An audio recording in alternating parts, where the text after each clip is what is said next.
Turn the camera off and if we pausing. Hey, Eric, Yeah. that new haircut, man, it don't go with you, man. Make you look like I don't know.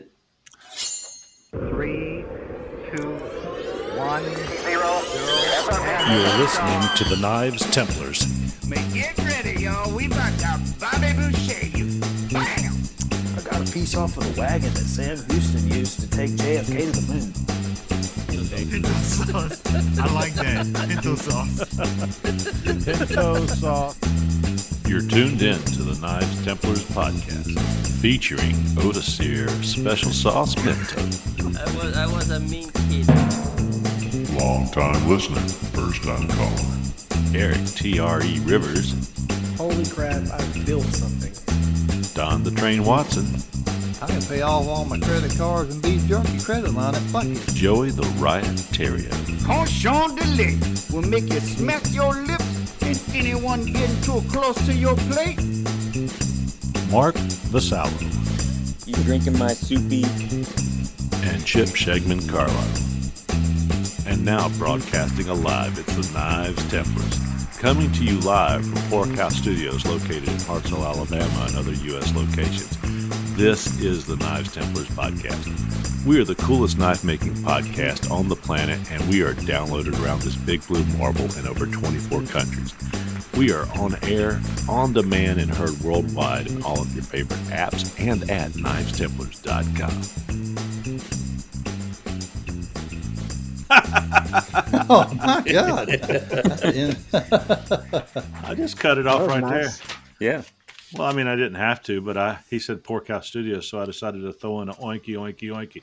We know what I was going to say anyway. But what I wanted to get to is that you were all concerned this week, Mark, when you thought I'd kicked you out of the podcast. You know, I saw the new picture placemat or whatever you're calling it, and I did not find my name on there. So I thought I had to get the clue. I was taking a hint. I could do that. And that maybe I was off the island. By no means would I. You insult my character, sir.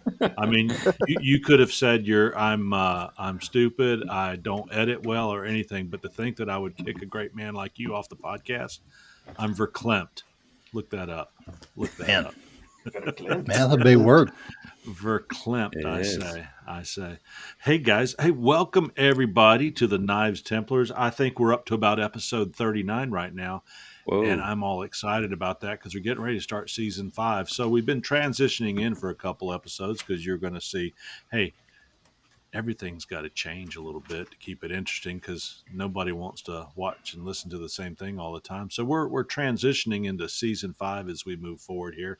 And I was tired of telling people we were heard in 34 countries because we're heard in 37 countries now. Eric Rivers is up to... Come on, Eric. What's your stats? What are you up to? 37,000. Right about 37,000. Man, All right. the man is a mere 63,000. Is that right?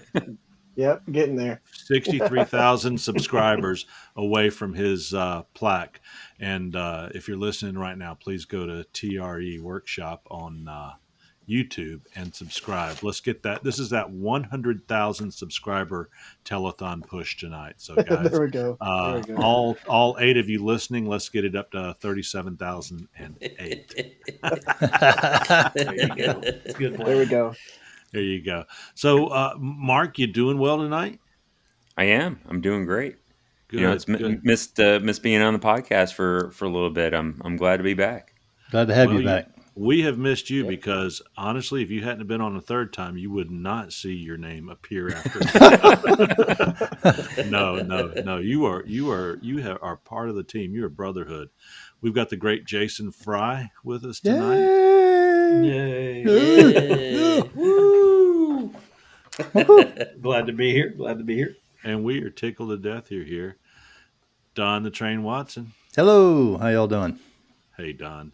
How's the heat down in Florida? We felt like Florida all over the United States, and you're like, hold my beer, right? Or has it been even hot? Has it been even hotter down there? You know, I made a promise to Eric a while back. I'll never complain about hot weather. and watching his video last night. I'm sorry I missed you live, man. That thing's going on. I couldn't get on the live, but he was sweating his butt off, man. 115 degrees, 30 degrees, whatever it is. And got a AC too, man. Did you know? It's a tiny little thing, though. If I had been one of Eric's kids, if time and misfortune had done that to Eric, he is like the coolest guy in the world, and I'll tell you why. Because he's on not last night's episode. I was on a long drive all day yesterday, but he's up on his show doing his live show, and I'm sitting there just throwing one-liners, sarcastic one-liner zingers at him, and he just looks at it, and I can see his face. He just gives me this, "All right, Chip."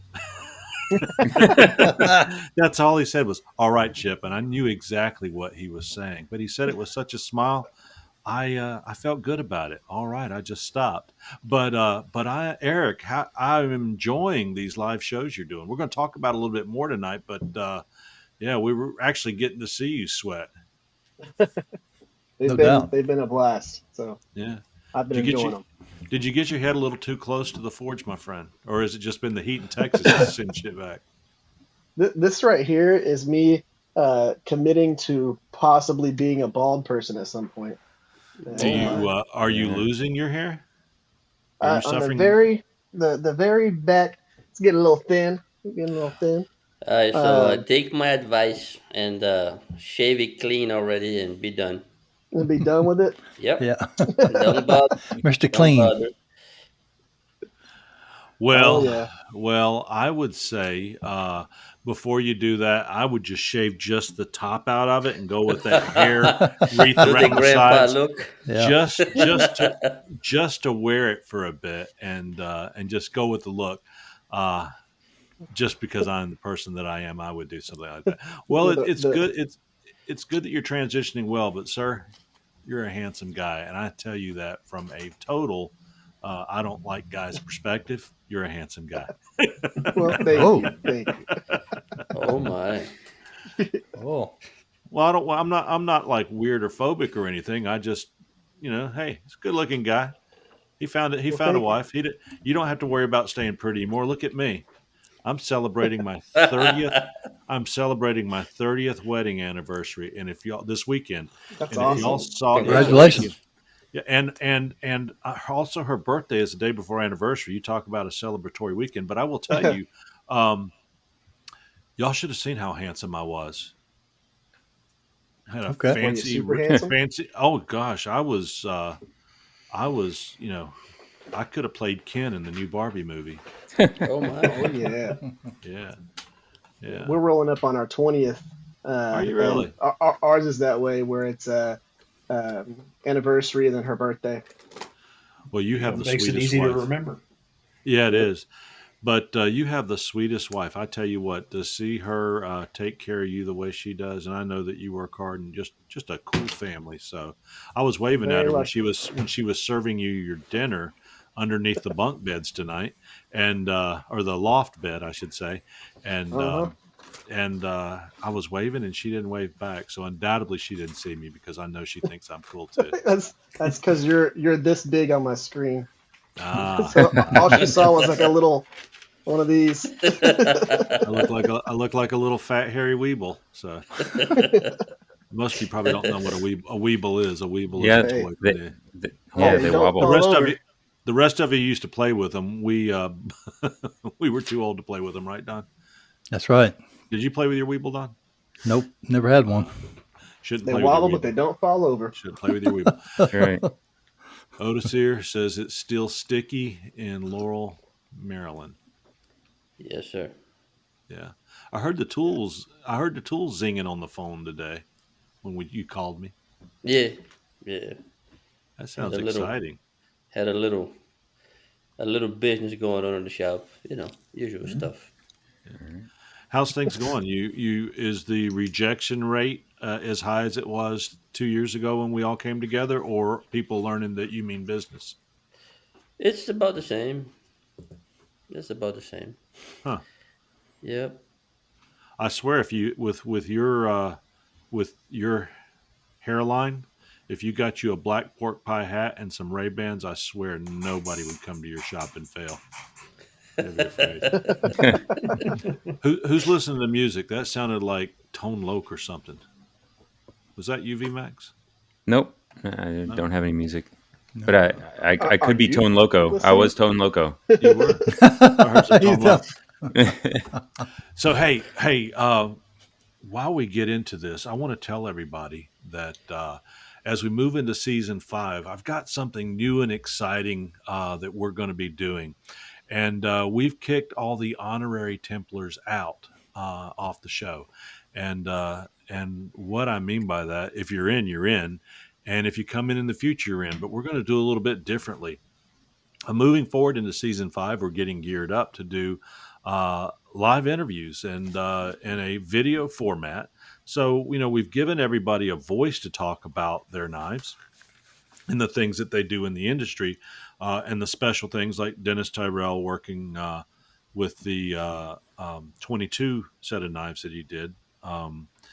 And so on. But what we want to do is we're going to start bringing the people into our studio via video and audio, and we're going to do interviews that way. So not only can you tell us about the great things that you do, we also hope that you bring your arsenal, your equipment that you make, just the things that you do so that the world can see them. Then what we're going to do is upload that to YouTube, to the Knives Templars YouTube channel that exists out there. Mark's got some nice videos out there already, and we'll link them on our webpage. So our Knives Templars from season 5 forward, our honorary Templars, will be able to go in and see the videos of your interviews as well as share them online to the different social media posts, because it's all about being seen and heard so that people can see how you are growing as a maker or what you have to offer for people to come out and purchase as supplies or equipment or even your knives. So guys, I'm quite excited about that, and I hope that you guys will come on to help do video interviews as well as it could be me and interviewing somebody, all 6 of us that are on tonight, or 7 with Joey, interviewing somebody. But what do you guys think about that? Sounds like, to me, I think it's a great innovation to move forward. Yeah, it's Yes, exciting, sounds good. Chip. I think a lot of people, they've asked me as I've talked about the podcast. They're like, "Oh, it'd be great if we can see something," and you're making that. We get that connection with each other, by seeing each other every week or every other week. But I think it'd be great that the rest of the world gets to make the connection with the maker that we have on, and I think it'd be good for everybody. Well, it's not that kind of channel. I don't know what they're wanting to see, but we don't do that here. That's Remember, cool, though. I think it's really awesome. I do. I think so it's too. a good way to go. Yeah, I want to see what people are making. As a matter of fact, I have a Andy Roy cast off that I am planning on getting on the show, on the very first show, and y'all might know him, Mr. Adam Love. Yep, Adam I know. Love, ATL Knives out of Atlanta, Georgia. Y'all know who McKenna Love is, don't you? Yep. Yeah. Sure do. Yeah, McKenna over at Pop's Knife Supply, who I heard may be okay. back. But McKenna, that is her father, Adam Love, runs a great knife making business. He was mentored under Andy Roy and makes gorgeous knives. And he's also runs a brewery. Oh, I mean, That's right. how good can this get? So Adam and I talked this week, so I'm going to find an opportunity to get him hooked up soon. And I want everybody to look forward to the new Maker's Mark series coming up at season 5, and we'll start getting those out there. But I tell you what, you know who my favorite grinder company is? Oh yeah, Do tell. All right, Mayor Braid. Let's tell you. Hey listeners, let's take a moment today to thank one of our sponsors for today's show, and that sponsor is Ameribraid Grinders. Eric and Kevin over at Ameribraid have sold thousands of these grinders, and they are super nice guys, and their customer service is excellent. I would know. I've been personally using their 2x72 grinder now for 2 years, and it has changed my knife making to a whole new level. So if you're in the market for or looking to upgrade from that 1x30 or 2x42, then give Ameribraid a look. There you'll find they have 3 packages of grinders to offer. They have a mastery package, a foundations package, and a get grinding package, in which all of them come at different price points. So I'm sure you'll find something that'll suit your needs as a knife maker. Also, Ameribraid has a ton of innovative attachments for their grinders. So listeners, you can find out about all of this at www.ameribraid.com. Go give them a look, see what they have to offer today. And now, back to the show. Hey, and that's the great Joey Terrio. Unfortunately, Joey's not with us last night. He works on equipment called Tobots, and I think he and his father-in-law own the business, and these are robotic devices that move planes around, puts them in hangars, moves them around in hangars or out on the tarmac and so on. I think you call it a tarmac. Is that right, Mark? Tarmac? Tarmac, yeah, that's me. Ramp, there's a bunch of different names for it. Gotcha. But I was close. Line. I was close enough that everybody won't think I'm silly. So I he's just not think with it's us. amazing that we thought they were something completely different. When he said what he does, we were all thinking like battle bots. That's right. Like the battle bot things. We're like, you make those? It's like That's automatic so tow cool. trucks. Yeah, I what? think I'd like no. I'd like to see a tow bot go up against a battle bot, because I have a feeling it might win just by size and just run it over. Just run it over. But yeah, guys, go out and check out Ameribraid. Kevin and Eric are doing a great job over here. Got some news for you tonight. Really exciting news. I have at least one listener out there that's going to love this. The rest of our ads tonight, I couldn't get Ameribraid done over. I'm putting in some short 15 to 20-second spots. We're going to tell you who's good. We've got a lot of new subscribers coming on, so we're going to tell you who they are, what they make, and where to find them. You're going to know a lot of those names, but I want you to know that I'll be doing some re-recording as we refine those a little bit. So tonight they're a little raw, and there they are, and we're continuing to grow there as well. As a matter of fact, I'm excited to tell you about a new vendor that we have, and that's TR Maker. I don't want to run back-to-back ads, but I want you to hear this one real quick. TR Maker is one of the most innovative companies out there. Based out of Turkey and supplying all over the world, you can find grinders, tools, and much, much more. They've got quick shipping, grinder accessories, and just about anything you're looking for. Visit them at tr-maker.com. And I will tell you guys, you sell who, and I think I'm pronouncing the name correctly, who owns that company as president. A lot of the engineering coming out of Turkey, I don't know if you guys have known for years, is becoming a lot of what was coming out of what Germany's known for. Turkey has beautiful, beautiful engineering. And you're seeing more and more and more TR Maker products appear on the market to just take care of everyday needs, whether it's sanding blocks or carbide file guides.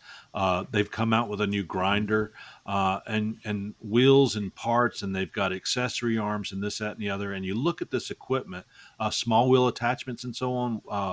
It's just amazing the things that they're coming out with to satisfy the needs of the modern day knife maker, and they're reasonably priced. So we were able to take them on as a sponsor. So I want you to go out and check out tr-maker.com and see what they have to offer, because again, all of these companies, they make money off of us guys, but what do you guys think our business would be, or excuse me, what do you think our hobbies and small businesses and larger businesses would be if you're excuse me, a Mareko Mamasi or somebody out doing this full time? What do you think your business would be without this great innovation hitting the market? And they're just another one doing that. I really like all the people that are innovating and creating new things. Every single time we go to Blade Show, somebody's just created something. We're like, what? That's cool. I want that. I need that. And I love that aspect of it. People just keep innovating. Yeah. And, this year I saw talk about Blade Show where you see a lot of this. I saw that Broadbeck had a gentleman who had put together a small press for them. Not a tire hammer. What do you call it? Just a hydraulic hammer. I think it was an air hammer. Air power hammer. Yeah, there we go. And but the thing is, or my personal opinion is that it's really a hobby hammer, and I don't know if I would and don't beat me up, guys. I don't know if I'd go after big work, because I've been over to Josh Howard's shop and I've seen, his 10-foot tall hammer down to his tire hammer. This guy, makes his own hammers and collects hammers. I've seen the spectrum.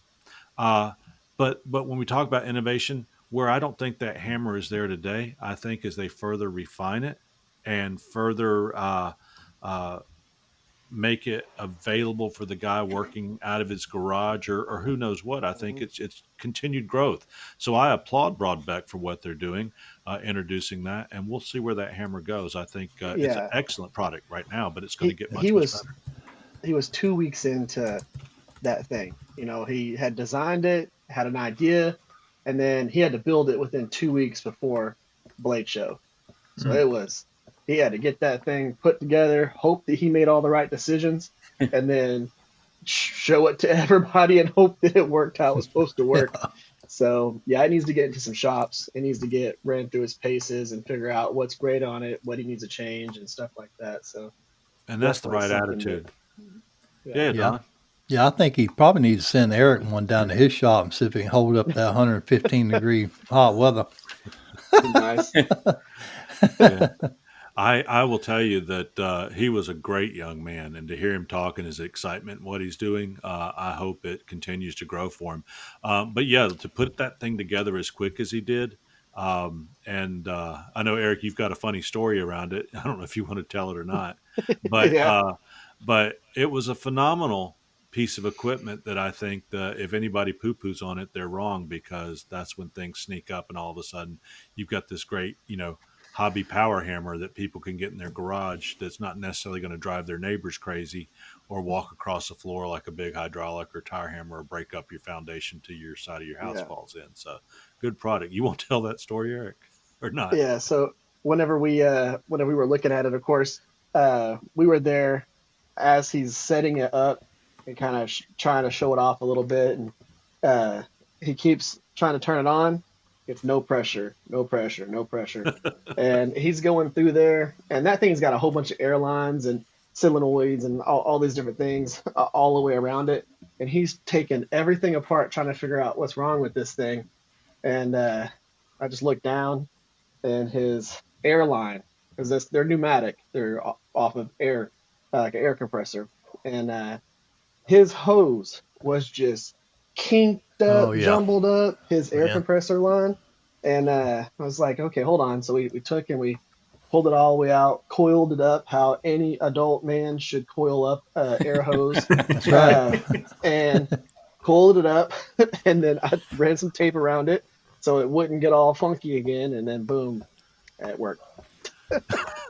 Keep it simple, but that's why every new power hammer needs to come with a Eric Rivers AI robot to That's right. to solve the easy stuff. Hey, Troubleshoot it. yeah. So we're going to kill two birds with one stone here. What are you drinking tonight? What are you eating tonight? And what are you working on? There we go. Jason Fry.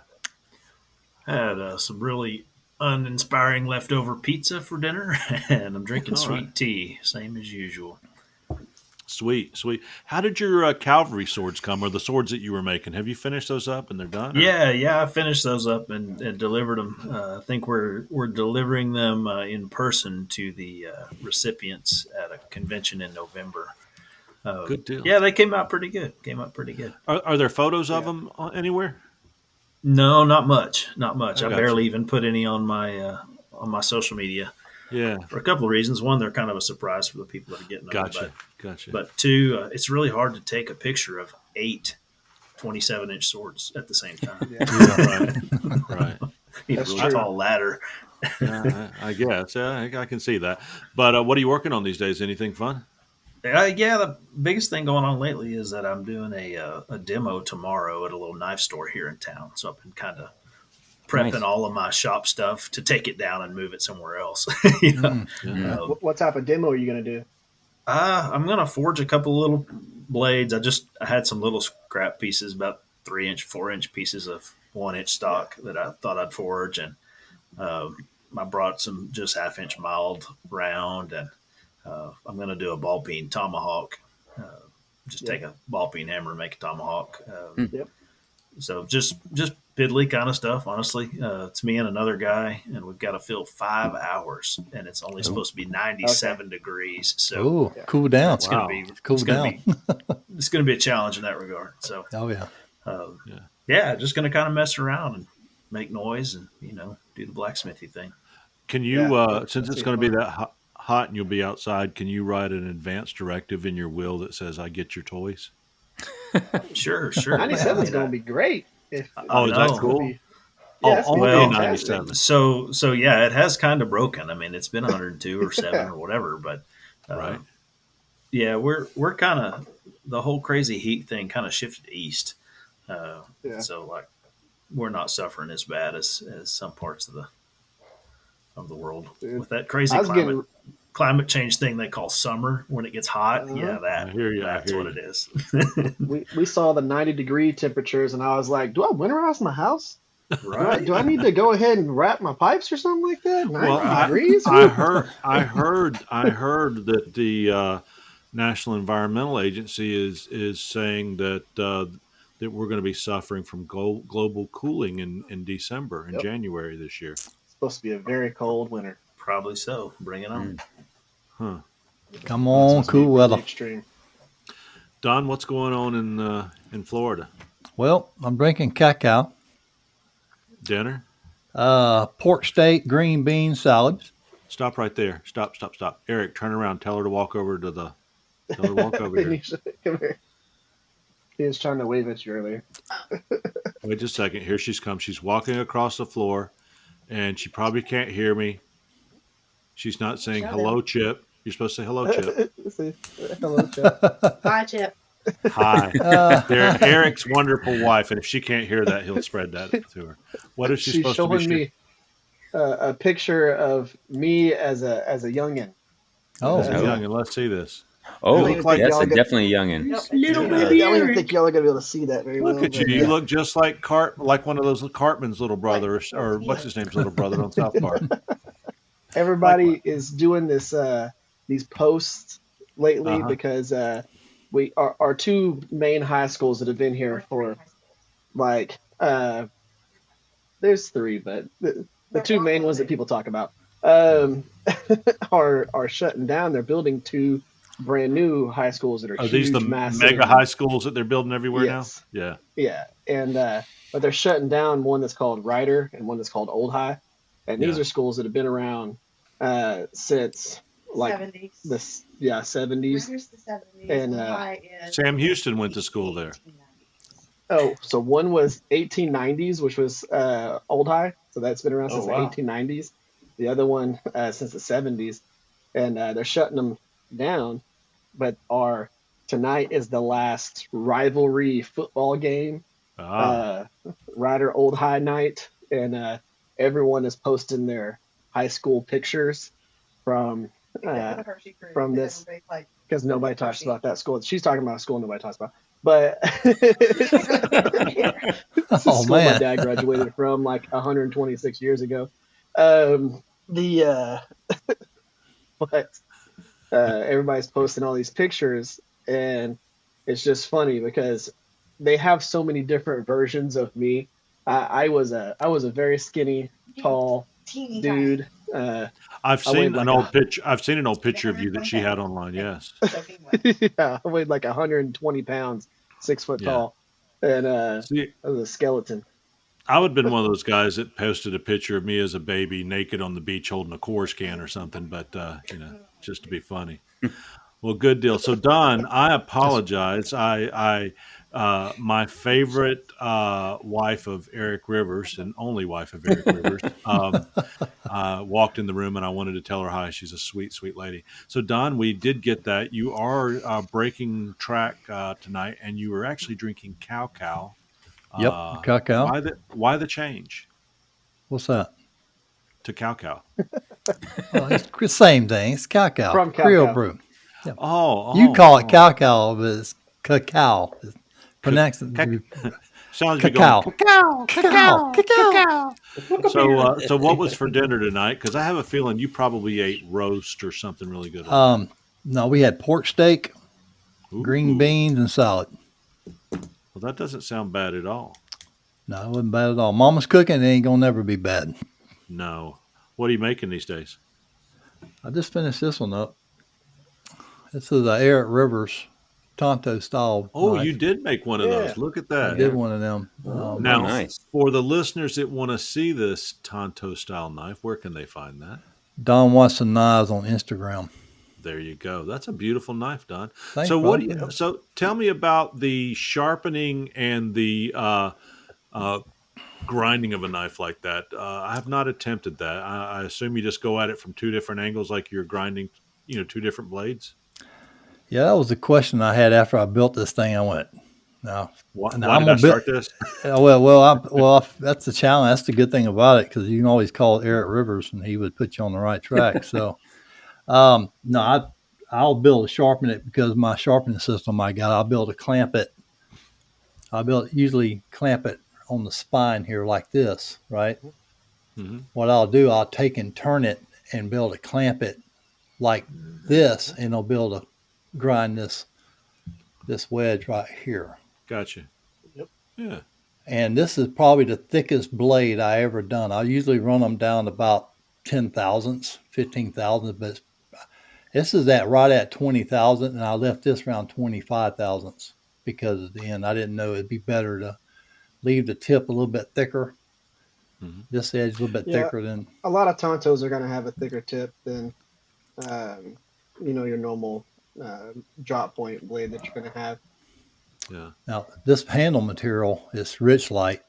I don't know, y'all probably. I know Joey's used it, Rich Light. Yep. And I used it the first time today, and when I shaped it and all that, I'll tell you what, man, I kind of like that material.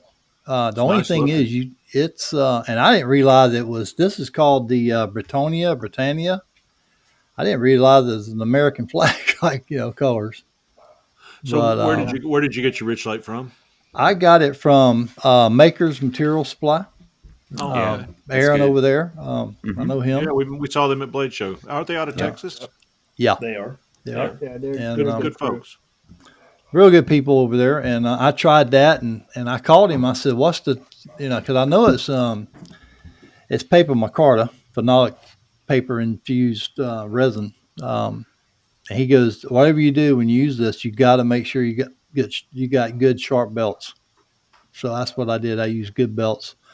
Yeah. Because it will burn. If you don't, it'll burn. And plus, turn your VFD down and then grind it slow. And I had no problems, man, with it. I mean, it really it shaped really good. Remind me of G10. Yeah, if you're going to use vulcanized paper liners or a lot of things that are vulcanized like that, or permeated paper, you need to make sure you don't burn it because it will burn. Really have you thought about who you're going to gift that to here on the show yet? No, I have not. I know Eric and Jason and Otis here could make their own. So it's between Mark and I, and I'll kick Mark off the show. So no, that's a beautiful knife. If you get it to give it to Mark, that's just fine. But that's beautiful. I appreciate it. Yeah, that's something I've been working on. So that's good. I've never done that style of blade before. I said. It's like when I did my dagger. I only been making knives for like 10 months, and I did my first dagger. And I said, I'm just like when I did my cowboy hat. I did 2 cowboy hats out of wood, and I decided, you know what? I really don't need to do that no more. I've been there, bought it, got the T-shirt, man. But I'll make another dagger. But anyway, I love it. Good. Got to get T-shirt. That's a beautiful knife. Thanks. Otis here. How deep are you into your buzzball? Oh, I'm done with that one. I gotta run downstairs and grab another. Uh-oh. Watch out. Those are 15% bombs you're drinking there, buzzball. Yeah, man, those are some good stuff. Because before you get I saw that you had some. That's where I was headed. Right after the show that night, I went out the next day. I had to go to the grocery store, and I was like, well, by gosh, they do have these little red balls over here. And look, coconut and bezelberry and googleberry and schnozberry. They had every berry over there. And I said, but I want those red ones like Otis here drank. So I brought it home and about broke a nail getting the top open on it, but put a little screwdriver in there and popped it and poured that in. I know you said you drank yours with some cranberry juice. Yeah, no, the one that I have is a cranberry flavor. Oh, well, I went full man too. I drank mine back to back, but I put two of them in a glass because Yep. it looked fruity and delicious. And I drank it. My wife, she did this. I said, take a little sip. She was outside. She goes, what are you drinking? I said, well, take a little sip. She went, drink. And then she went, she goes, tastes like alcohol. And I'm like, well, it's got alcohol in it. My wife's a lovely teetotaler. Um, anyway, um, but with that being said, I drank that glass, and then I was just drinking some Michelob Ultras throughout the day because it was 110 degrees in my shop too. And I'm not drinking one right after the other, but I will tell you, I had a jig in my step. I had a shake in my rear. I was just, whatever was playing on Spotify just had me just having a good time out in the heat that day. So those buzz balls are. I don't think anybody should necessarily go out and drink to excess, but it's okay to have a drink here or there. But honestly, two buzz balls, one was enough for me in the future. But they are actually pretty good. And what I would equate it to is probably like drinking a Kool Aid margarita. It's Yeah. a push pop, a cherry push pop liquor bomb. It's Yep. got a Yep. kind of got that little bit of a candy taste to it, but it wasn't bad. Not, I don't want to throw it under the bus. It really wasn't bad. So Well, it's, I it's think. one of them. It's one of them drinks that you do not want to get sick on. Oh, I The could. next day Oh sick. gosh, I Oh could my see gosh. everything you hit would be colored red. Oh Oh my my goodness. gosh, man, that'd be a rough one. Mm. Yeah. Well, I sat and talk about drinking a beer here or there. I've drank one beer today, but typically I'm a Coke Zero fanatic. This whole phase of zero drinks like Dr Pepper Zero and so on and so on. I love Coke Zero. If I put a Coke up to my mouth, it tastes like I'm drinking cane syrup with flavored like Coke. It just tastes terrible these days. So, Otis here, I know what you're working on, but what'd you have for dinner? I had some chicken wings. That's Oh, it. Mm. Yeah. mm. 10 chicken Nice. wings, by the Oh, way. there you go. Do you like the fronts or the backs of the chicken wing? The whole thing, the drums and the Or the The flats. drumettes, yeah, there we go. Or the Yeah, yeah. I flats. I flats. like the flats. The Yeah, me drums, too. everybody else can have those. I will eat them, but I would much rather have a whole tray of flats. Oh And yeah. and working in the poultry industry, I have the opportunity to walk by and see these products being produced. And I tell you what, you see 2,000 pounds of flats in front of you, and it's just like, oh my, oh my, I just need a big grill. I need a big grill. But I won't call out my company, but I will tell you, chicken is a great product. I'm glad to hear you're eating wings. Keep eating more, and it's a protein that's wonderful. And the people that go to work every day producing poultry products and other meat products are some of the hardest working people out there. Trust me. Uh, thank you for eating those wings, Otis. Hey, Here. I'm gonna tell you something. Whoever branded that, whoever made wings a thing and Hmm. made them as expensive as they are was a genius. Mm-hmm. Because Mm-hmm. who Definitely. was eating the wings Well, prior to us dipping them in buffalo sauce well, and barbecue sauce and everything? it's quite interesting. A lot of people that used to eat the all-fall products or the things that were less desirable have become somewhat desirable, and people will pay more money for it.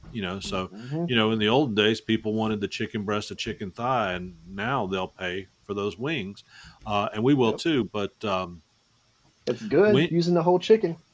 oh yeah, well, hey, that's what we're supposed to do. We're supposed to take advantage of our Yep. resources and not waste them by any means. Otis, sir, I Yeah. don't want to talk about your knife though, but When go ahead. when yeah, so what real quick about the chicken thing, right? It goes to basically all kinds of meats and fish and game. That is Right. one thing that I noticed that is very different here in the US. versus Brazil is that I've seen a lot of people do that. They go and they catch some fish, they catch a trout or whatever, and the first thing they do, they fillet it. Yep. And most people just throw the head and the bones away. Man, that makes me mad because that's a waste. Where I come from, I catch a big fish. The only thing that is going into the trash are the scales and the bones after I chew them up. Oh, and the Right? squeal. That's it. I'll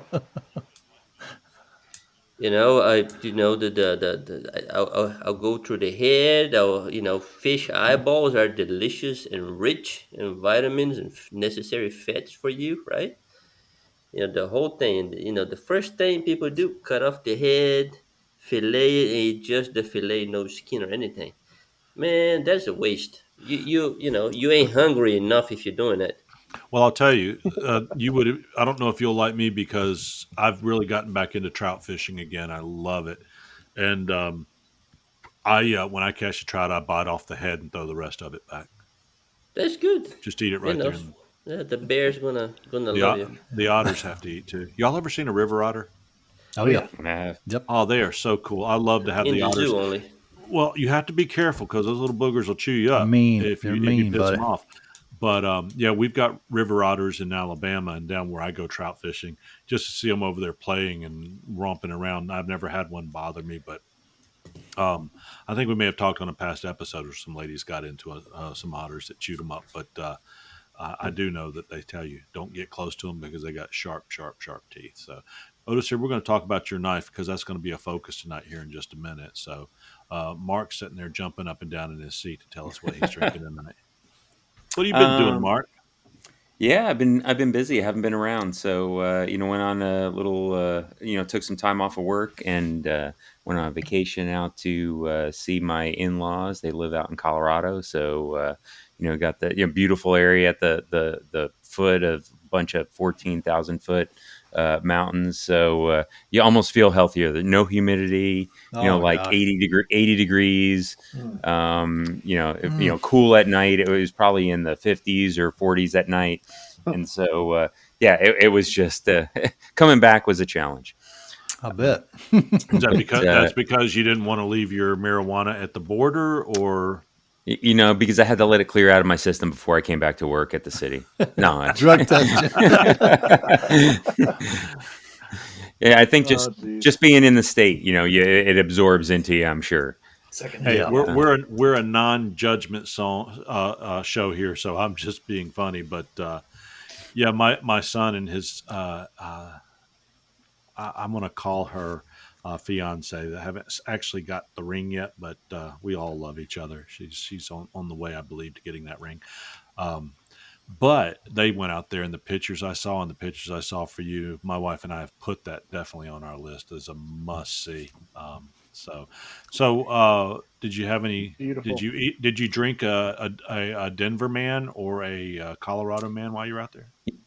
My father-in-law, he was big into whiskey and rye, so he has a bunch of rye at the house. So we were drinking that quite a bit, and I don't know. He had a bunch of stuff, and then really their big thing is they call it river beer. It's PBR, and so PBR is Pabst Blue Ribbon is the I guess the beer of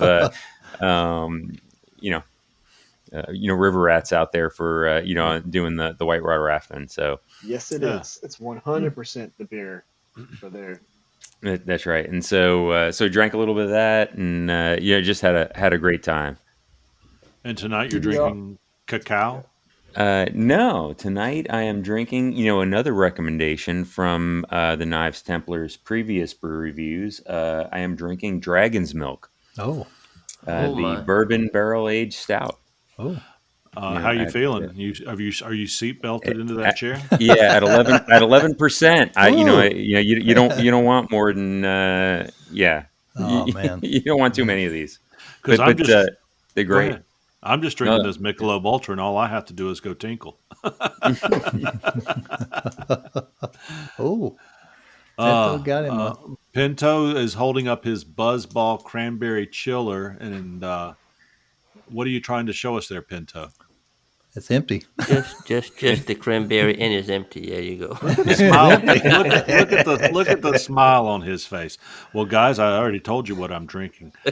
My sweet wife made meatballs and spaghetti with these cat head sized meatballs tonight, and All right. and wonderful sauce that she was out of the house today, so she put it in the crock pot. Wonderful homemade sauce and a nice cabbage based salad and some bread and some fresh tomatoes from the garden, the last of the tomatoes from the old burned up garden, but it's been pretty good. And knife making wise, I'm turning out what another knife I call the Oganali, which is a name for Sasquatch, another Sasquatch name, but I'm turning that out for a friend right now. And the neat thing about it is it's a bird and trout knife. Came into some 1972 or 74 Gibson fretboard. I've got some ebony as well as some rosewood, and it's from the Gibson factory, seconds material that they'll sell off. So I'm going to be putting that rosewood on with some red G10 liners later on this weekend before I hit the road again, and think that's going to come out to a very beautiful knife, Shegman knife from knife-maker.com. Oh. Did I say knife-maker.com? I mean, you guys can say your sites, but can you say knife-maker.com? Oh, yes. Knife-maker.com. Knife-maker.com. Knife-maker.com. Well, you could have used your own websites. I wasn't telling you to but it's VMAX Custom Works. VMAX Custom Works. Fry Custom Knives on Instagram. Otis Sear. I've just been lazy, man.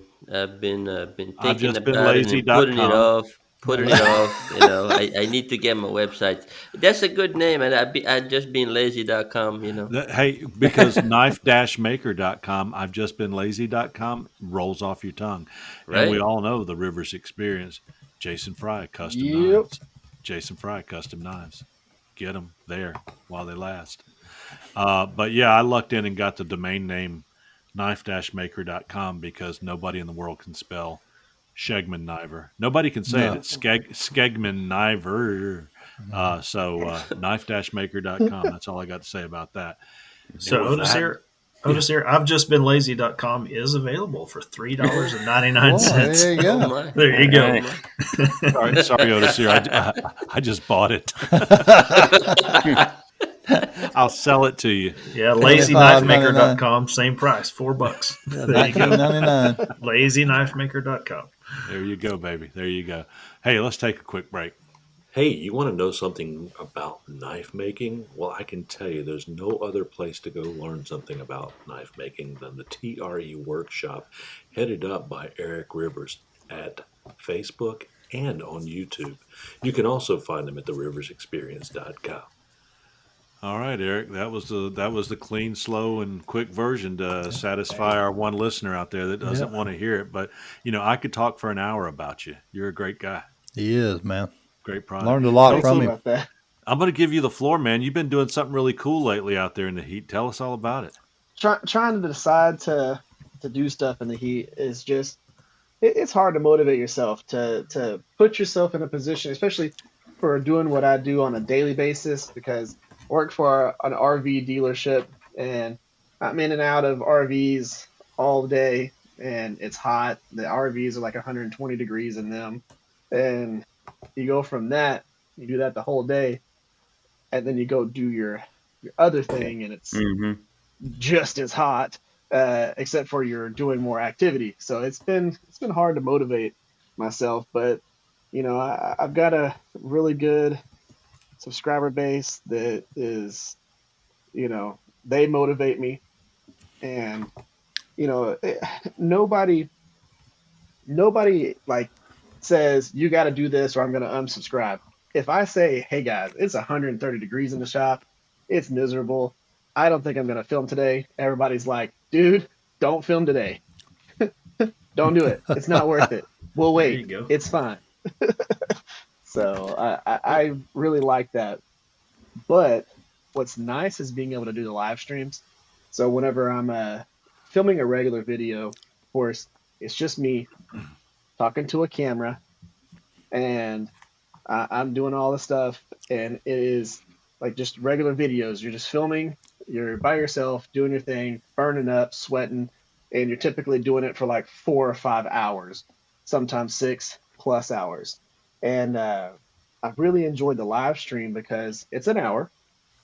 Uh, I've got people there the entire time talking with me and helping kind of steer the direction for the actual stream, which is really nice because you get that communication, you get to not feel like it's just you in your shop by yourself, you know.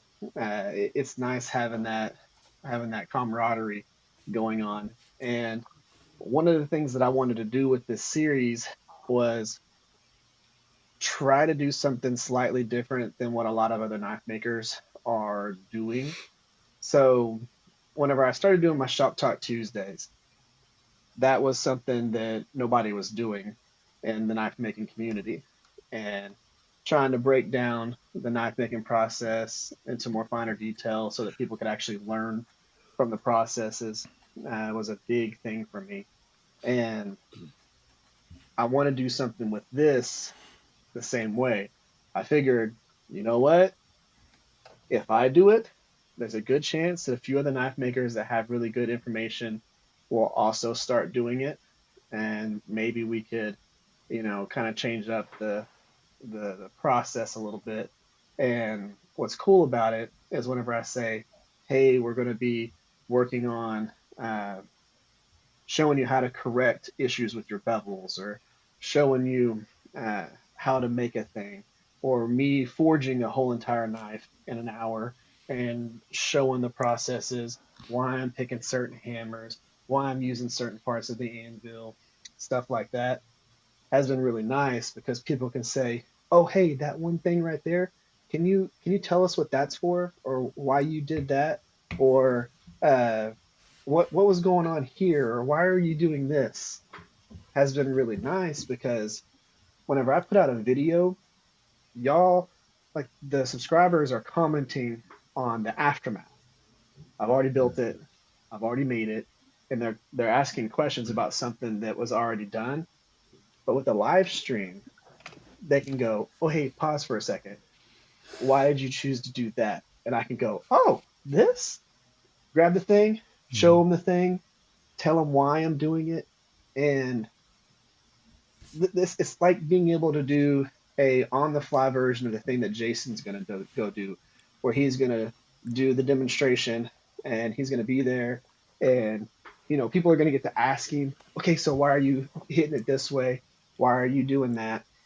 I'm trying to give a larger base of people that opportunity. And as we go through the live streams, it's not just going to be stuff like that. There's going to be a lot of discussions and stuff like that I'm doing. The shop that I was mainly working in originally, that 12 by 12, I'm completely redoing it, and I'm going to set it up to where whenever we're doing the live streams, I can actually get into detail and focus on the production of it just a little bit better. And it'll be it'll be nice because you always have to start the process and kind of figure it out, just like we did with the podcast. Start the process to realize what you need, what your shortcomings are, what you need to modify, change, do all of that. And I figured I really needed to focus on it now because I'm going to do a lot of live content next year. And especially when it starts cooling down, there's going to be a whole lot of live content. And it's just, it's one of the best ways to communicate with the people that are your diehard people. And I've got about, even though I've got 37,000 subscribers, I've got about 3,000 people that watch everything that I put out. And that's my core base. Those are the people that uh, really take the time to learn, to watch a lot of the videos, who want something to take away from it. You'll have a lot of people that'll watch the videos just because they think it's interesting and they're kind of living vicariously through you. They want to see you hammer on stuff. They want to see the sparks. They want to see a lot of that stuff because it's fun. But then you have that base that really want to learn the craft and get something out of the content. And I wanted to be able to do the live streams to the point to where we can have a lot of that. And How do you enjoy the occasional knife maker that gives on there? And I'm going to borrow a phrase from another podcast, but gives quite a bit of unsolicited advice and just general comments that just flood you with a plethora of information. So we're always going to have that unsolicited advice. There's going to be a few people that are going to do that. Now, the cool thing about it is if they do that, I can actually talk to them in real time about either things that they're doing or ways that they think about it that aren't really accurate, or maybe sometimes it is good advice, and I get to go, "Oh, hey, that right there, that's actually a really good idea." Um, they were correct with that right there. One of the people on my channel that gives absolutely awesome advice, and he makes really long posts whenever he posts something, is Chris Steele. He's from Australia. He comments on every single video that I've put out, and he's the guy that sent me the 26C3 the first time I ever worked with that steel, which is awesome steel. Um, he gives paragraphs worth of advice whenever he's doing it, but he's been making knives for like 30 years, and he knows his stuff. But you'll More get so- that, and then every once in a while you'll get the random guy that goes, "Man, you're." If y'all remember, whenever did the forging video where I forged the blade, that was Oh yeah. that was because of the guy that was like, "You're just sitting there forging on cold steel, and it's not the camera that's making it look cold. It's cold." And Yeah, I so remember that. I did the whole live stream, and I was like, "Hey, let me show y'all something. You see it? It looks gray. Let me turn off one light. Oh, it's automatically brighter. Turn off the other three lights, and it's like glowing." And Mhm. the camera plays tricks on your eye. My lighting plays tricks on your eyes. I can see the steel and the color of it. Plus, I know how long I have to work with steel in my shop because I've made hundreds of knives in my shop, and I know how long I have to work with the steel. Right. But a lot of people have this common misconception because they heard one person say you gotta forge it hot, so it's got to be glowing orange whenever you're forging. I was specifically talking about the occasional person that pops in and flames you with, "Eric, you sure look hot tonight." Well, that's And you and Matt exactly. Rich. Oh, Matt Rich does it as well. Good, good, good. Not Yeah. But yeah, I love the people that do that. And to be fair, I would prefer for people to, even if they throw out stuff like weird things or whatever, I still want you to communicate, because that's the best part about that live stream is being so, able to read the chat. so what's in the future with this? Are you thinking maybe progressing to maybe a Patreon or an OnlyFans type site, or? So I've already got a members section, and people can, if you click on my videos, if you're on a computer, the bottom left-hand side underneath the video is going to be a join button. You can actually join. It's like Patreon, but it's just through YouTube. So you don't Yeah. have to go through a second site or something like that. You can just do it all through YouTube, which kind of works for me because if I do Patreon, I got to deal with another thing of taxes and all that. If I go through YouTube, it's all built in to YouTube's pay, and I don't have a second tax thing. Will that take them to your OnlyFans site?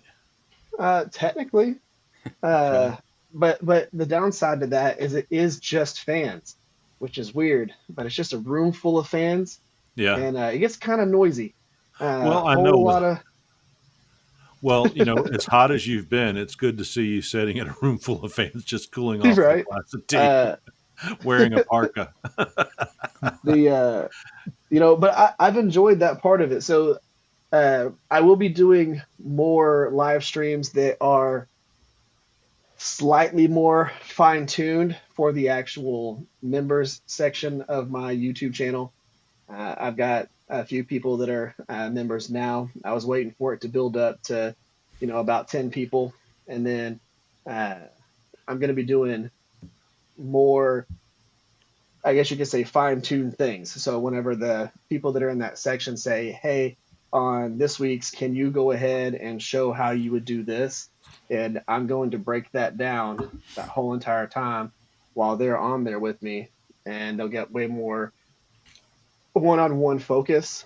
Plus, the cool thing about the members thing, if you do the VIP thing, uh, I'm doing a video call with those members once a month.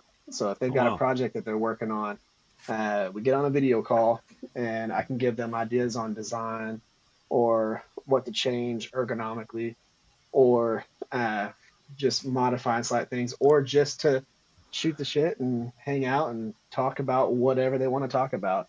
And get to do that every month. That's cool. Have you had one of those sessions yet? Or you Yeah. something come? How did and it went well? Yeah, it went well. It was nice, and just being able to actually look at the project that they were working on, and then go, if it was me again, i- if you want to change it a little bit, I would adjust this here, I'd adjust that there, move this forward a little bit, and it helped them kind of get past the block that they were in, design wise, because they wanted to finish it, but they weren't motivated to finish it because they didn't really like how the direction of it was going. So we were able to Right. sit there and talk it out. And, now that build is finished, where it was just sitting on the workbench for the last like 2 months. Yeah. And now it's a complete build. Well, that's cool. I saw. I'm not trying to shift too far over, but I saw that Outdoors 55 had a video come up today. Something about making a knife from a piece of mild steel from Lowe's or Home Depot or something. I'm looking forward to just watching that to get his take on it. Oh, Actually, yeah. what I'm hoping to do is he actually makes a knife that actually looks good, but just folds over when he goes to cut something. But Yeah. but He, Right? Or you I'm cut it happy in that half he's, with a real knife when he's done. Yeah. Yeah. yeah. Yeah. Well, he's got some of those knives that could because he went on a whole kick for like 2 months where he was just trying to make the best heat treated knife that he could ever make, and he snapped a lot of knives in the process of doing that. But I'm happy that he's filming again and that he's Yeah, I putting am out too. content again. Really. Eric, do you ever communicate with him? Now I haven't communicated with him one on one. Yeah. We've talked in groups, Yeah. to one another, but I've never really just like sat there and talked with just him. Yeah, we need to reach out and see if we can get him on the show sometime. I think he'd be a great guy to talk to, watching his growth over the years, and he's influenced Oh a yeah. lot of people as well. So really, really, really cool guy Yep. for sure. Well, Eric, I will tell you this new the new aspect of your show. We're talking about Knives Templars is switching it up just a little bit, but this is just continued growth, and I think people being able to have that live interaction with you. And I won't come in and flame your channel too much anymore unless it's a special event. Do it. But no, I don't. I don't want to. I don't want people to shy away from commenting or asking questions that may be Yeah. held up because somebody else is flaming. But man, it's a flaming as in No, overpowering the we question. know. We knew what you meant. We knew what All you right, meant. all right. Well, Flamer. yeah, Flaming. yeah. You Flamer. figured me out. You guys are hating. Stop hating me. Um, this is elder abuse. But anyway, Don says, Not yet. let me Yes. show you elder abuse. But it's a great, great concept. And man, I wish you continued success. I'm going to look forward to watching this grow. So good for you. Good for you. Oh yeah. Hey, The Eric, go ahead. well, when it comes to the next thing that I'm going to be making, I know that hopefully we're going to talk about that a little bit with the Otisier's build. Yeah, Uh, yeah, for sure. Well, I tell I'm you, ready for that. oh, go ahead. Go ahead. I'm cutting you off. No, Or I was just did saying you want that to do a duet? no, I'm ready for that. Like this last build that Otisier did Yeah. has inspired me to make a wicked knife, and I cannot wait to start it this weekend. Ah, I'm Man, so All excited. did you right. see him shaking as he was saying that? Yeah, oh, yeah, I He was He's noticed that. I excited. excited. mean, That's good. he He was was kind of excited. tweaking it for a second. Well, go ahead, Don. I was going to say, I have to question that, Eric, because you mean tell me he's Otis here has been making knives for a year, should have done it already inspired you, buddy. Oh yeah, oh yeah. Every knife he makes inspires me. No, I'm just messing with you, man. No. All right. Well, I know that Mark's been up in Colorado and he's been nowhere Yep. near the water. So, hey, we're going to have to cover for him this week. Majestic Forge is a great manufacturer of 1, 2, and 3 burner forges. They're also the preferred forge for Forged in Fire. Hey, go check them out today at majesticforge.com and find out the right forge for you. And also, Mark, if you were going to get some 2x72 belts, where would you go get those with the Templar's 10 discount? You can get them at Phoenix When I'm looking Abrasives. for the right and fast shipped abrasives, I always go to Phoenix Abrasives. You can find them at phoenixabrasives.com and also on the app Spaces by Wix. Look up Phoenix Abrasives and order directly from your phone or tablet. Always put in Templar's 10 at checkout for 10% off of your order. That's phoenixabrasives.com. You know, you guys are going to have to record some of these and send in for me because I sound like I'm unexcited in a box. Dot And I'm com. excited. I like that. Dot com. Go, the gorilla will be there riding his unicycle. Go, gorilla. So, no, hey, guys, head over to Phoenix Abrasive. They actually, I will tell you, the orders get out quickly. Their prices are right. And ordering is so easy now with the new Wix website app that they've had out for a few months. Enjoy. Get you some decent belts. Get them on. Get 10% off with Templar's 10. So, Otis here, you are Yeah, man. featured. You are a featured story tonight. Oh, Tell yeah. us about that. Tell us about that knife you're making, and let us all jump in on that conversation. Boy, oh boy. I had fun working on this one. I started with a rough idea and I took a picture and I sent it to Mr. Rivers there. He just said, okay, you should maybe change a little bit of your profile on the handle and kick that guard back a little bit, make a little more of a curve. So, I went with it.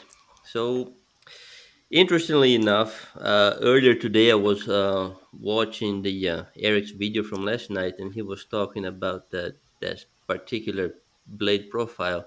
The cookery Mm-hmm. and the way Jason Knight designed his, and the way people come to him and I designed this. You remember what you said there, Yeah. about people. Oh, I designed this cookery where they're basing their cookery from Jason's Knight. Um, Design, right? So I've been thinking about that, and I've been looking, and I sort of agree with you a little bit on that, but I also disagree with it because Jason Knight based his cookery on the Yep. cookery, The and kukri. the Yep. cookery was probably based on a falcata or a coppice or something, right? That came from Yep. India. previous India. design. So, I mean, who can claim they have the original design for a particular knife, right? This is I true. don't think that anybody can say, oh, this is my design. Now, the one that I made was my interpretation of it, putting my preferences on it, right? I don't think Hmm. anybody's seen a cookery with a guard before. I mean, at least I haven't seen a picture of it. Maybe somebody out there made it. So I will show you guys here now, and then I'll be taking some picture of it tomorrow and posting, right? Uh, but look at that monster guard that I made Oh for yeah, it, nice. Beautiful. Oh yeah. right? And So beautiful people can hint. see this knife where, Otis here, because it is beautiful. It's going to be on the Knives Templar podcast on Facebook, and I'll be posting it on Eric Rivers, Facebook group. And You know, lazyknives.com. LazyKnives.com. I have to buy that still sometime. So Oh man, nice 11-inch work, buddy. blade. Oh 11-inch yeah, blade. Oh yeah, I very Have a love nice. that guard in it. profile of Yeah, that blade. right. So it was fun making it. Putting that bend in the middle of the blade, that was Hmm. something that I had to come up with a little idea. At the end, I just heat it up and I whacked it on my anvil like I was trying to chop it in half. So I Hmm. put that bend there really quick, and then started doing my normal building there, Did you do just that before or after you forged the bevel in? You before, for before. Okay, so you kind of before. preformed it into that kukri shape and then forged Yes, the bevel around. yes, yes, yes, yes, Okay, very yes, cool. sir. Nice work. Yes, sir. Yeah, good technique. Um, Hmm. and I also look at a lot of pictures of cookeries, and a lot of them have, fullers, half Yep. fullers, and things like that. I Yeah, just you're gonna decided see to a go, lot of okay, that. let me do my thing on it, right? Full flat grind. I put a swedge in there, nice long swedge. I think it's Mhm. about 7.5, 8 inches on that swedge. Um, on my original idea, I was thinking about putting a distal taper in there. I decided against it. At the end of the day, I want something that has some heft in the front Yeah. because I want to go through stuff. And after I was done with it, I said, okay, I have a good name for this one here, and I called this one the limb taker because I'm pretty sure if you hit something with it, it's gonna go through a limb, no problem. Oh You yeah. know, Otis, here, let me ask you a question because ask me. the kukri's got that distinct bend to the blade, Yes. and the way it's profiled. How do you just can't grind straight across? You've got to roll that Nope. blade with the profile as you're grinding it, correct? And how Okay, so difficult is that? it is not difficult. It is just you need to Yeah. pay attention. I grounded this in two sections. I grounded the main belly, the front belly there, up to the end of the swedge, and then the section that is straighter, with the spine, I ground that separately, and then I just blended it, rocking side to side, put a nice because the what do you call it, the recurve area Mm. Right. is Hmm. going to be shorter and a more acute grind in there. So you just cannot grind all the way across. So whenever I explain it to people and they're trying to think through grind and a recurve, you gotta think through it like that. Like you're gonna grind it slightly different because the Hmm. the You go heel, by the sections. yeah, the heel of the blade and the belly after the recurve, those are the two highest points. So if you go through and you're trying to ground across that, what ends Oh up yeah, happening is you thin out those 2 points, but your belly of that recurve, the inner part, is wider. So you've got to be able to make sure you narrow that in. And how many recurve blades have you done, like with that aggressive of a recurve? this is the first one on this aggressive of a recurve. I had done prior to this one or two, but not as Yeah, aggressive as this. it takes a little bit to get used to it whenever you do that aggressive of a recurve. And is it flat bevels on the recurve section, and did you convex a little bit on the belly, the towards the front? Did you, or is it still just straight flat bevels up there too? Like, is it Is flat all the way is down? Yeah, it's basically full flat all the way through, right? Yeah. It's Yeah, just that you have to apply different pressures as you go through from the belly to the recurve right there, yeah, right? You But the you whole can't edge from grind the same angle here as you grind it in there, right? So it's a different angle. So this oh one yeah, will be like a say just for a 15 degree here versus a 25 degree there. right? But So, your final edge bevel is convex all the way across. oh Right? yes. The final Yeah, that's the what it final looked like. cutting edge is convex. That's Yes. what it looked Yeah. like. See, I'll put on the big belly section towards the front. I'll put more of a convex grind to it so that it's, I'm not gonna say built like an axe, but Yeah, it's it has choppier. it's Yeah. choppier in that section there, and then I'll have it thin out towards the more handle version of the recurve. I'll thin that section out so it's super slicey, Yep. and then towards that front, I'll convex it and make it broader. And man, you could chop the heck out of all kinds of stuff, Yeah. I man. mean, It's so much fun. I don't know if I can put this on. But yeah, I mean, yeah, I think I have what you're saying in there. Yeah. My cutting edge, convex, and then full flat all the way What's through. the size of that blade? 11-inch on the blade, Okay. Yeah. And did you say and what steel it was? 80 CRV2. Okay. Great. 80 CRV2. Uh, lovely handle, lovely piece of wood from Mr. Don. That pecan That came thing out turned out really beautiful. nice, man. Yep, Yeah. that, and Hey, Otis, here on that. So that pin you have in there, you peen that over? no, that is just a straight pin. I cut some notches Oh, it for looks the proud epoxy. of the handle, Looks but I dome. guess Yeah. It it's not. is. It is. I made a little dome on each side, Okay. So just it's just it was rounded cut to up. fit. It was Yeah, cut to it was fit cut to and everything. fit. I mean, look at that. I don't Yeah. know. How do you So, dome so those I get. over so nice? Uh, Hand drill and a 400 grit belt. Yeah. That you're Oh yeah. you draw you how about you You, dome them you over yeah, on you both put the pin sides on and then you put the pin on a hand drill, and then you take it to the belt and just rock it. okay. So you're not Like peening a it. You're half not mount. you're not peening it to that tome. You're No, doing you it. don't Yeah. have to. It's not Oh, that's flared. cool. Gotcha. Yeah. Yeah, you don't have to. I Okay. mean, Yeah. I drilled it a 3 millimeter hole all the way through. Mhm. Yeah. After the handle was ready, and then I measured how much I needed Yep. to. Let's say I was gonna do a flush pin, and then I left Yeah. enough on each side just to dome it, It make looks that good. little Yeah, round it Real pin. looks good. nice. Yeah. It's something extra. It looks pretty. I like it a lot. I love that thing, man. Excuse me. I like it a lot. You're I supposed to say it I like that it like a it way. a lot. lot. I There you like go. it a Yep. lot.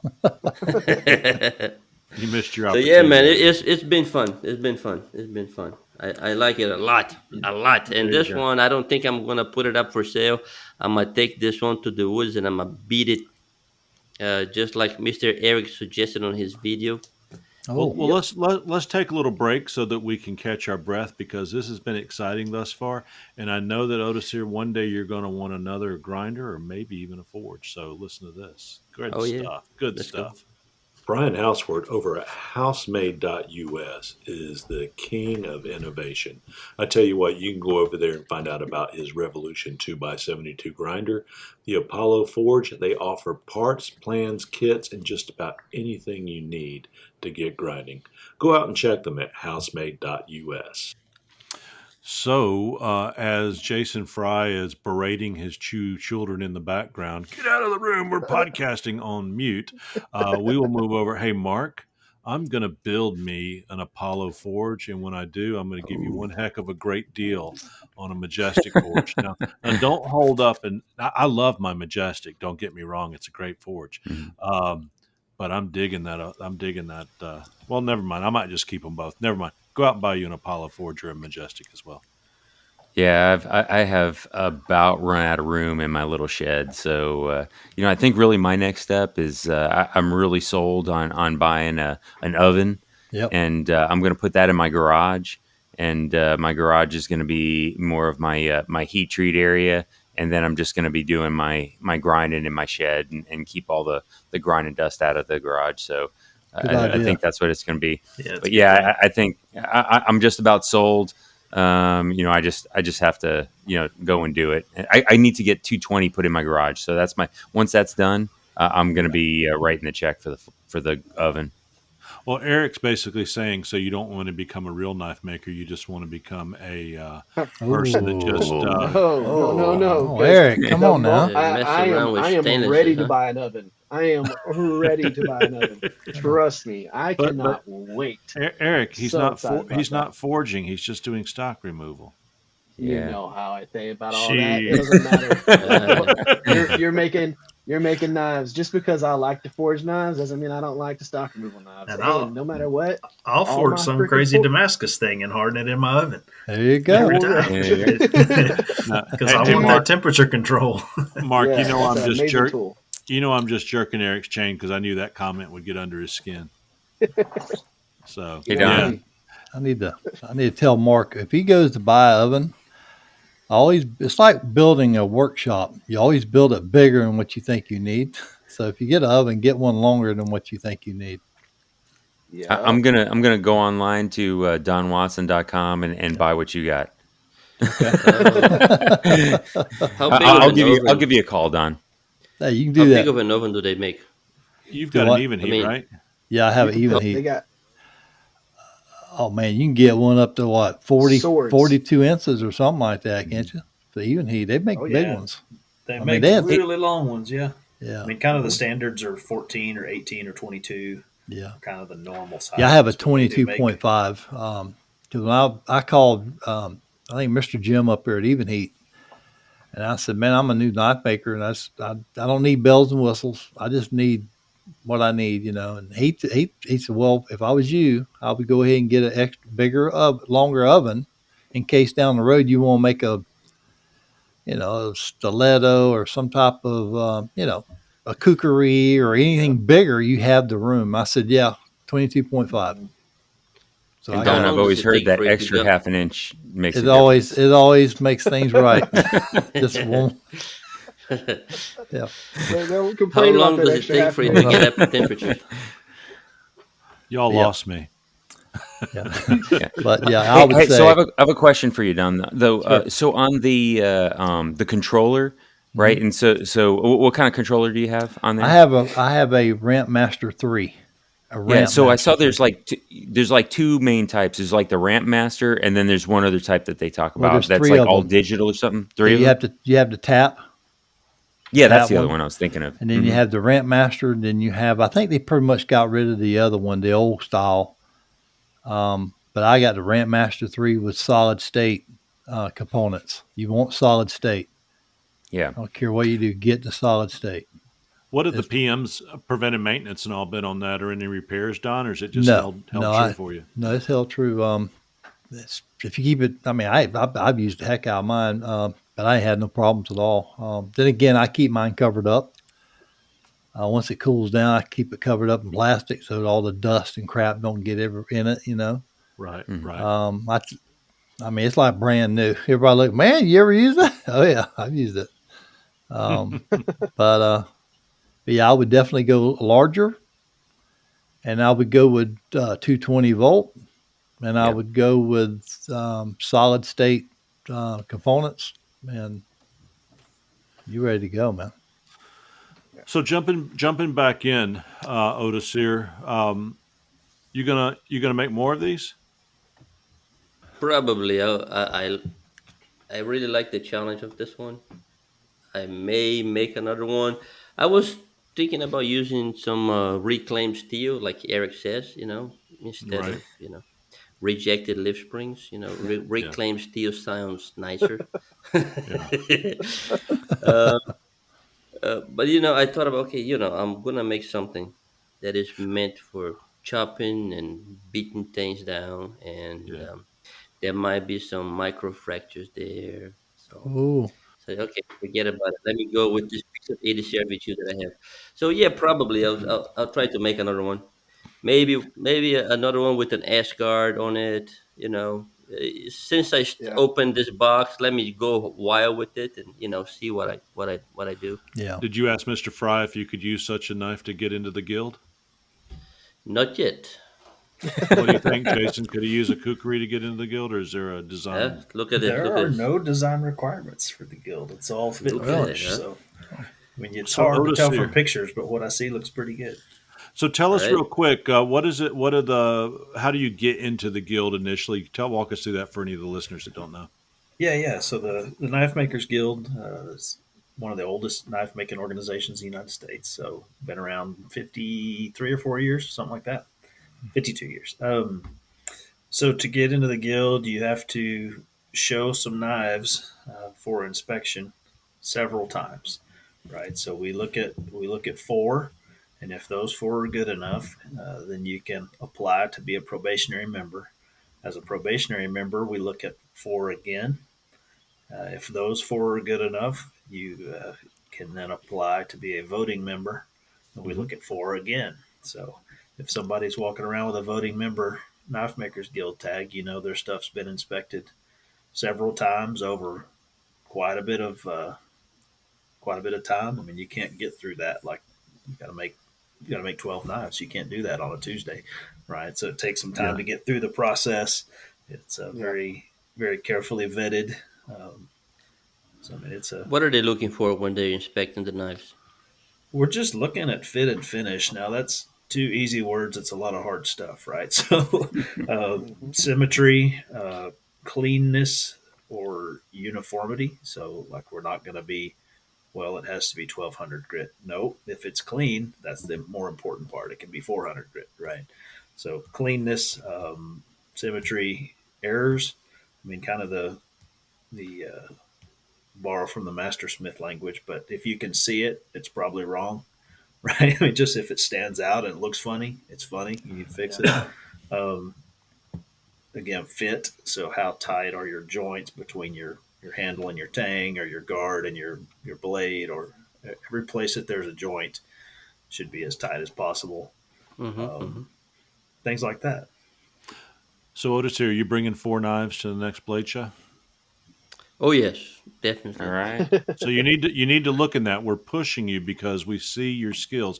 Eric's got them as well, and so does Don. But Otis here, you're selling yourself Yeah. short. You need to go ahead and Super ABS it. crisp. Yeah, and you need to bring your four knives over and get in the process because you're going to become a well-known maker if you'll just quit making lazyknives.com. Oh gosh. I mean, the guy makes a knife a week. He's not lazyknives.com, but it'd still be a good name, easy to find. But you need to bring those four knives, Otis. Here, I'm Will excited to do. see you growing. You were already an excellent maker when we first found you walking naked out of a park at dawn with a hot knife in your hand that you'd been forging all night with pinto sauce. But look where you've come to. No, you've always been a beautiful maker, and I'm talking specifically about your knives. The but one more, three's a charm. I didn't even mean that one. That one just came out. Hey, you're beautiful. You make beautiful knives, man. Okay, I'll take it. I'll There take you it. go.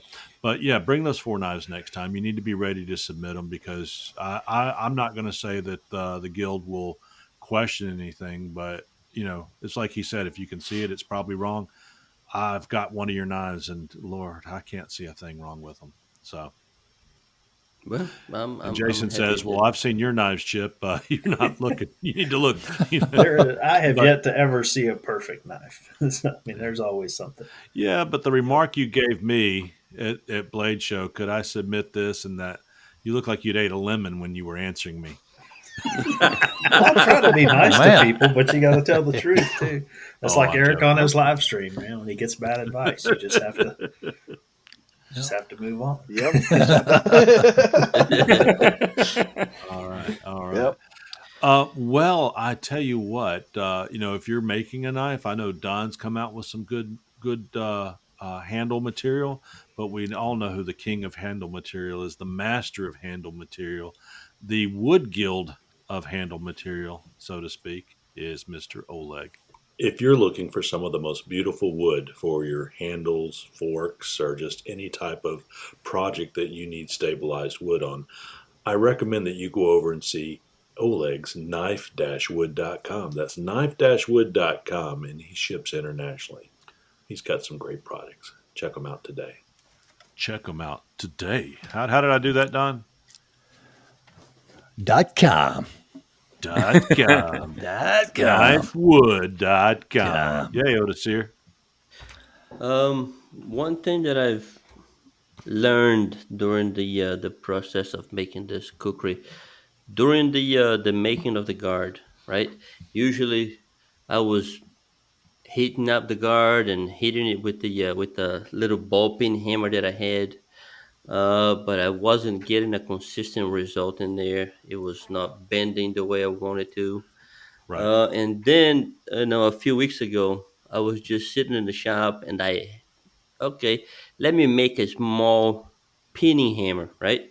So I had a piece of an old chisel there, uh, about 3/8 of an inch thick, the little hexagon, I think.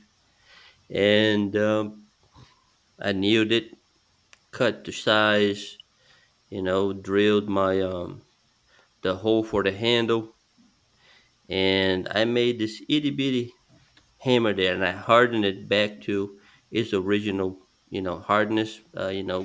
Back into pinto sauce. That thing came out super hard, over 65 HRC. So during when I was trying to bend this guard, and that ball peen just wasn't working, and it's okay. Let me try my tiny little hammer, and I started going with that little hammer there, and it worked flawlessly, amazing. More hits with a lighter hammer. Wow, absolutely Yep. wonderful, right? So if Yeah. you're having trouble with a big hammer, go with the smaller one just to try and see you know what the I agree results with are going to that be. all day. I mean, y'all see that little bitty auto body hammer that I use whenever I'm planishing the steel. Right. Hey, That speaking of little that bitty though, guy. where did you get that 5 pound hammer with the 3 inch handle on it? I love it. So that hammer's from Fire Creek Forge. Elijah over at Fire Creek Forge, he's got a YouTube channel, and Yeah. I saw him. He did a video and he was talking about it. He was like, uh, just try one of these hammers, because a lot of people forge with a 2.5 pound rounding hammer. Some people Right. will forge like a 3 pound, but a lot of the times it's about 2.5 pound, just like your standard one. Um, and I was looking at that thing going, holy crap, he's just swinging a sledgehammer with a 10-inch, 12-inch handle on it. What the heck is he doing? And I just started talking to him, and he's like, yeah, man, yeah, if you're trying to move 5160, you're trying to move a lot of this crazy steel. He said, just get a hammer like this, just make your body used to swinging it, and you'll never look back. And he was right. I got that hammer, and it took me a few forging sessions to get used to swinging a 5 pound rounding hammer. But now uh, it's like swinging any other normal hammer, and I can move steel super fast. I love it. Now, how may I ask how much that hammer is? I think I paid like $125 for it. Okay. Yeah. Like it was whenever he said what the price was, I was like, yeah, yeah, I will buy that. A 5 pound rounding hammer, Yeah. like for $125. Give me the That name is again. Give me the name again. Fire Creek Forge. His is his YouTube channel, and that's also his website. And his I name is think Elijah. He's an I interesting think I want fella. to get one. The He was only on Forged and problem Fire. is Yes, he Also was. moved to Texas from Idaho. He lives about Yep. 60 miles from me over here. I Yeah, stopped by his he's house a time or two. Nice fella. awesome yeah. dude, man. I didn't realize he I was uh YouTube famous. Oh I yeah, want and one of he's got those. He's same got amount of subscribers as I do. 112,000 subscribers. His top video has 2.5 million He's views. got a lot more Wow. subscribers than I Yeah, Wow. do. he's I don't on. have 112. He's on fire. Hey guys, Yeah. when's Blade Show Texas? Beginning of the year. Hang In on, I'll look it up. January. Oh, No, okay. it's not that early. Where? Oh, But because it's the first show. It's the first show of the year. Blade Show West will happen. Is It's that February 23rd and 24th. Oh, They, okay. I knew they Where? were moving it a little earlier. They had a conflict with the center Yeah. there. So February 23rd and 24th of Gotcha. 2024. Where in Texas? I mean, Texas is Dallas, its Fort own. Worth. It's in Fort Worth at the Fort Worth Convention Center, downtown Fort Worth. Okay. Yeah, I'll be in. I've got to be in Texas in September and October over in Waco area, so it's not far from Dallas or Fort Worth. So if I have to go over again in February, maybe we can all meet up there and over that. That is that a 1 or 2 day show or It's typically? 2 day. Texas is 2 days, so 2 Friday, days. Saturday. Oh, Friday, Saturday. Well, good. That would probably work out just fine. Well, that being said, we'll see what happens as we get closer to that.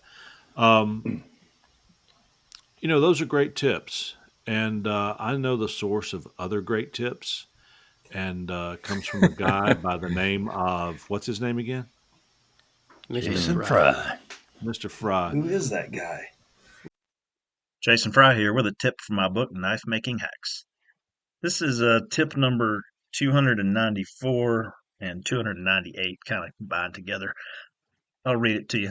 It says, don't go into debt to make knives, especially when you're developing your skills. Don't buy materials on credit, thinking that the right tools will magically make you into a money-earning knife maker.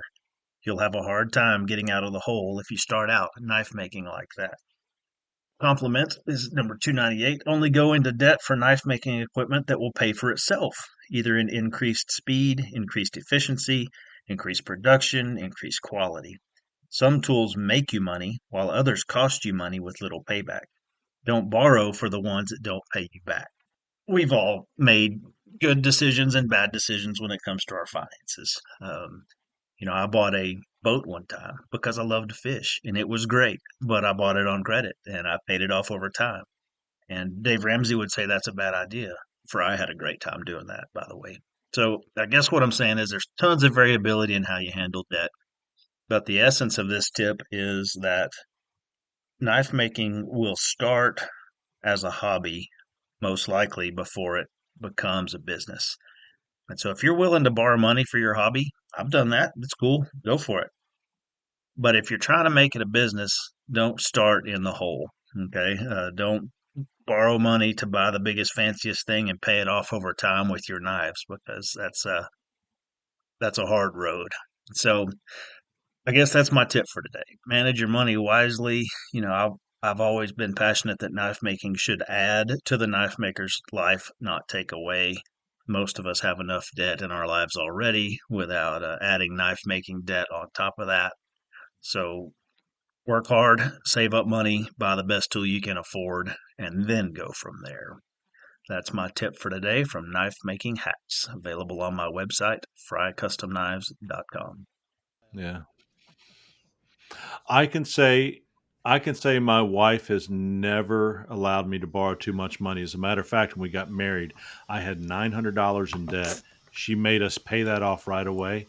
And other than a house payment, and by the way, she who's that guy that y'all were talking about? Dave Ramsey. Yeah, Dave Ramsey, yeah. when we drive by Dave Ramsey's up 65 headed to Nashville, we have to get out of the car and salute the building.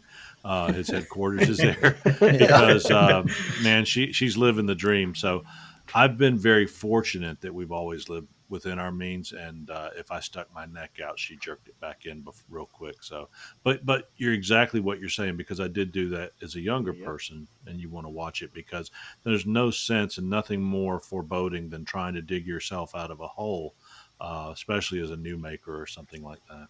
Well, and if you throw the other newbie mistake and start taking deposits and taking money, then you got two holes, right? You're in the hole on your product. You're in the hole on your There's so many ways it can go south if you start off that way. Yeah, and I agree with that wholeheartedly. I try to tell people, knife making does not have a very big barrier to entry, because you can literally get a lot of these tools. The beginner tools are Harbor Freight, and it's not a super expensive hobby. Hobbies are expensive. You want to do my car stuff? You want expensive? Yep. Have cars as a hobby. You want expensive? Have guns as a hobby. There you go. When it comes to getting into knife making, the barrier to entry is pretty low. You spend more money on tools that make you more efficient, but you don't need a 2x72 to start off with. But the moment that you can afford a 2x72, you get one, because it will pay you back. Well, let me tell you how bad it could be, though. When I drive to Eastern North Carolina with my job, I was up there this week and I drove by a Harbor Freight distribution center that was the size of a football stadium. Yep. you talk about, going into shock on the side of the road going, there's $16,069 1x30 grinders in there. I need them. I need them all. I need them all. No, I don't make fun of Harbor Freight, man. I tell you what, it's some of you got to watch what you buy at times, but they do provide fairly good products for people to venture into something without getting too deep into it. Otis here. Going to what Mr. Fry said on his tips right there. Um, Eventually, I want to get to the point where I'm putting out product and selling it. And yes, he is absolutely right. Do not get into something and jump into debt before you do it. Because, say, Yep. for me, I got into this as a hobby, as a form of therapy. I gotta beat and grind steel instead of people, right? So That's good to That's a know. good and We should so have named him it. Tuco on the Christmas special. Oh, Toco. And if your intent is to get in there and make some money, go for it. I applaud. Man, I wish you the best. But if your idea is to have something to do, a hobby, like I say, for me, a little bit of therapy, don't spend money that you don't have or you don't have hmm to spend into a whole lot of tools. I mean, like I said many times before, my two main tools there are my 2x72 from OBM, which was a very cheap one, no VFD, right? Just a Oh, switch. And uh, I recently bought a tabletop drill press, right? A Mm. good quality one, Yep. but it's still a yeah. tabletop drill press, right? That goes a long ways. Everything else, man, is by hand, right? So that's why it takes me, so long to build a knife, because most of what I do is actually by hand, right? Mhm. Every little piece I make it is done by hand, freehand, so it works, right? So yeah, I yield my time. I like to add something to that. I like to add, Eric. I like to add something to that. No, Jason's right, man, because it's so easy to go down and I mean, I'm 60. I'll be 61 September, and I mean, Holy yeah, cow! yeah. Hey, baby. Oh Holy! my, Yeah, the great. old man in the group. Holy cacao! I Yeah, thought I was old at 58. My goodness, you're 3 years older than me. that's right. Woo! That's right. I was told long time ago, and I did not heed this. Um, the man told me a long time ago. He goes, "Whatever you do as a hobby, make sure you do something that pays for itself. Not make a living, Yeah. maybe not make a living or whatever. Do a hobby that it will pay for itself in the long run." And fly fishing and guns Which will and not pay for itself. Nope.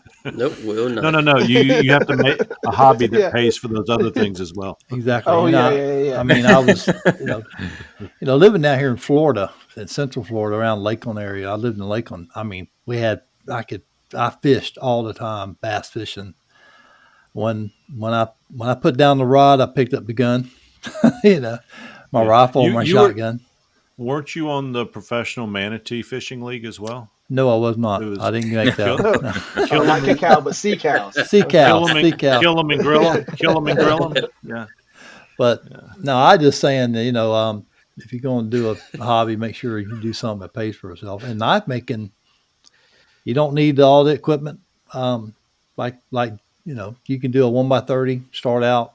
Um, see, but I think the reason why I went ahead, I'm in the stage of my life because if I was back when I was 25 years old, 30 years old. I had young babies around the house. So there's no way I could afford, a Bader grinder. It was $900 back in 1987. I just had to put that thing on the back list. But then again, I had a Ranger bass boat sitting in my big workshop too, and I wasn't getting rid of my Ranger to buy a Bader, But but I've been fortunate. Everything I've ever done, as far as hobby wise, when it comes to, I fished.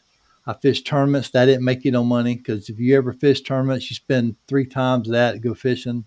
Hunting, you spend a lot of money. And then I started playing golf. I got into playing golf, and I got good enough where it paid for itself. Yeah, yeah. I started out with a lot of money playing, but I ended up started making custom made clubs for people. So that kind of helped me gain back, and then I started winning tournaments, and then I got into wood turning, and then started wood turning, and then it paid for itself. And even like knife making, you sell knives, you buy your belts and buy your equipment and all that. So, but What's so interesting is that all of us have a similar a history that we used to do something and did something else and did something else, and now we're into this. And honestly, I feel like knife making is something that's just going to last in my soul. I don't feel like I'll be doing pottery in 5 years. I think that I finally found it. But the good thing about having the gift of artistic expression is that it gives you it's good for mental health. It allows us to, every one of us, whether you eat up with anxiety or depression or just the season of life.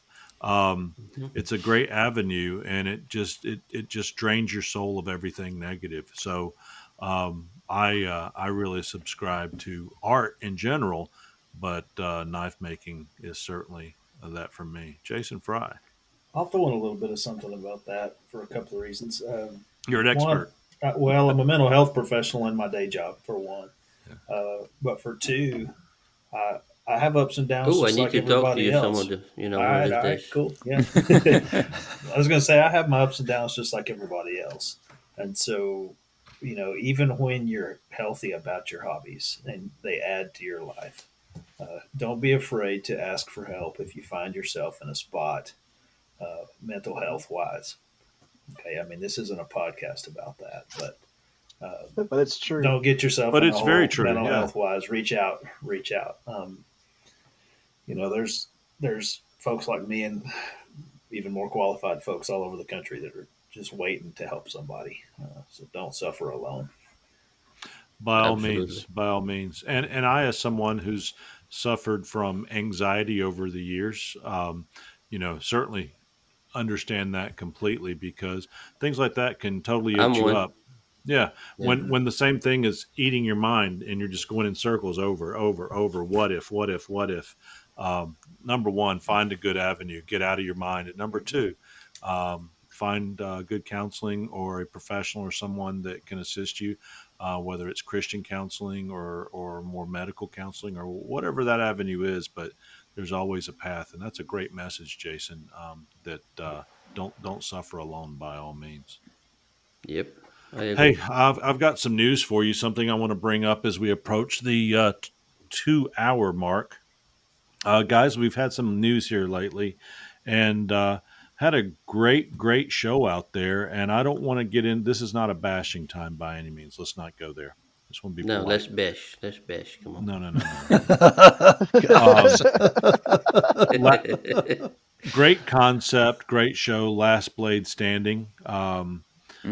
I will tell you, I've seen the news. I've seen the saying, what people are saying. I'm not investigating it. I don't care.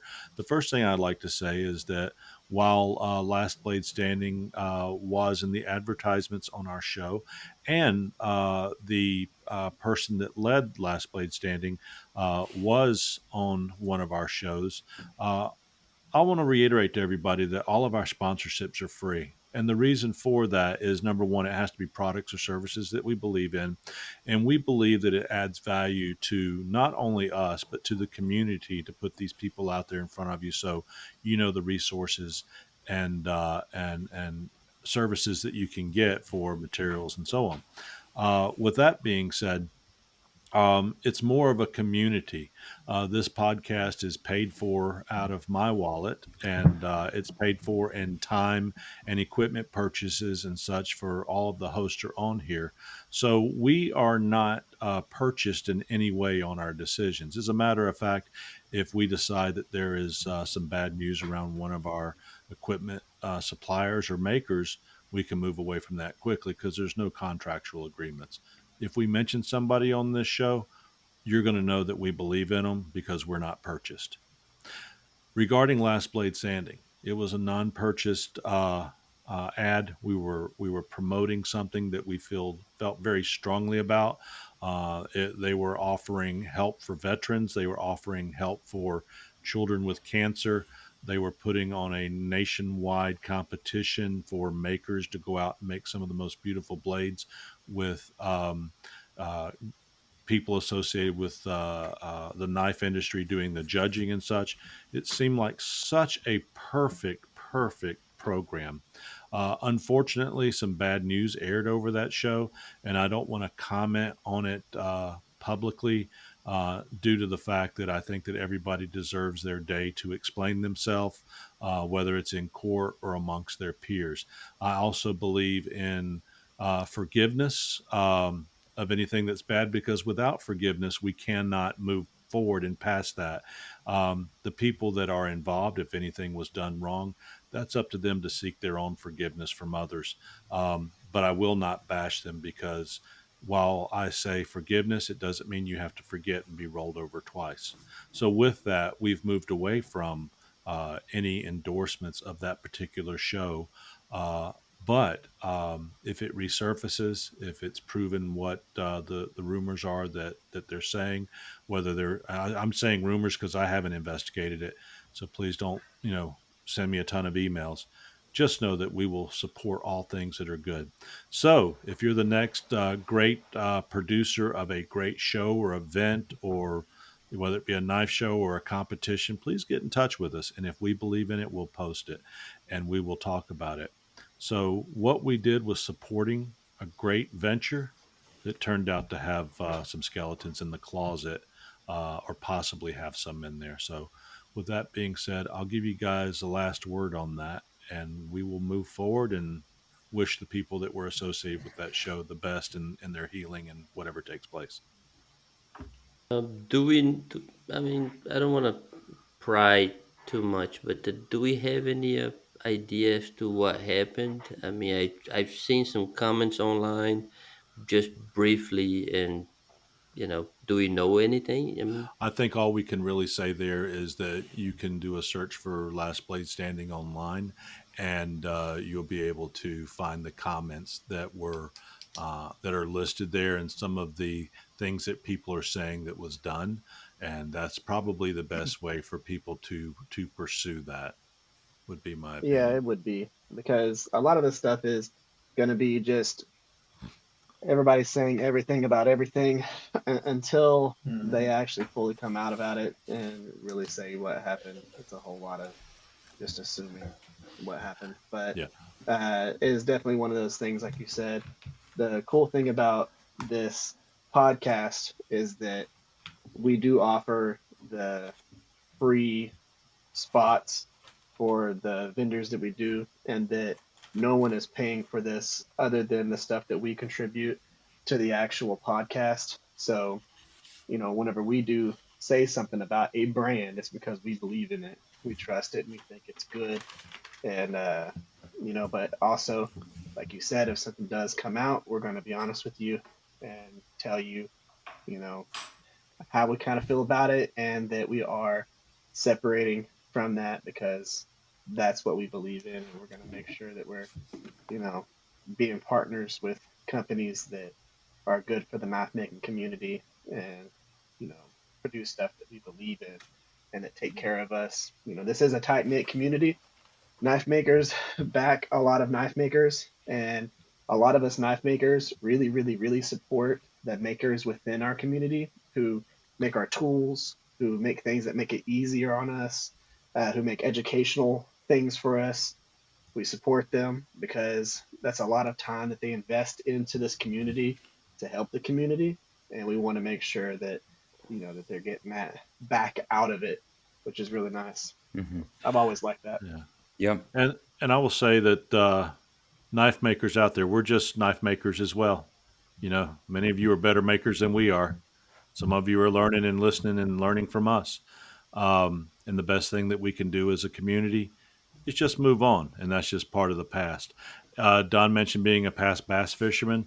I was a past. I owned a fishing lure company and uh, competed and as well in local tournaments, but was involved in FLW and BASS events with professionals. And I will tell you that there's been instances there where people have tied fish and put them in cages, or and I'm not implying anything about last place standing, but filled Put fish's weights in the bellies, fish. filled their Oh yeah. gullets full of weights, and I've seen those. that is highly illegal in that fishing community. So I'm not Yeah. drawing a correlation between the two. All I'm really saying is that the fishing industry got just as mad and then eventually realized it's just best that we move on.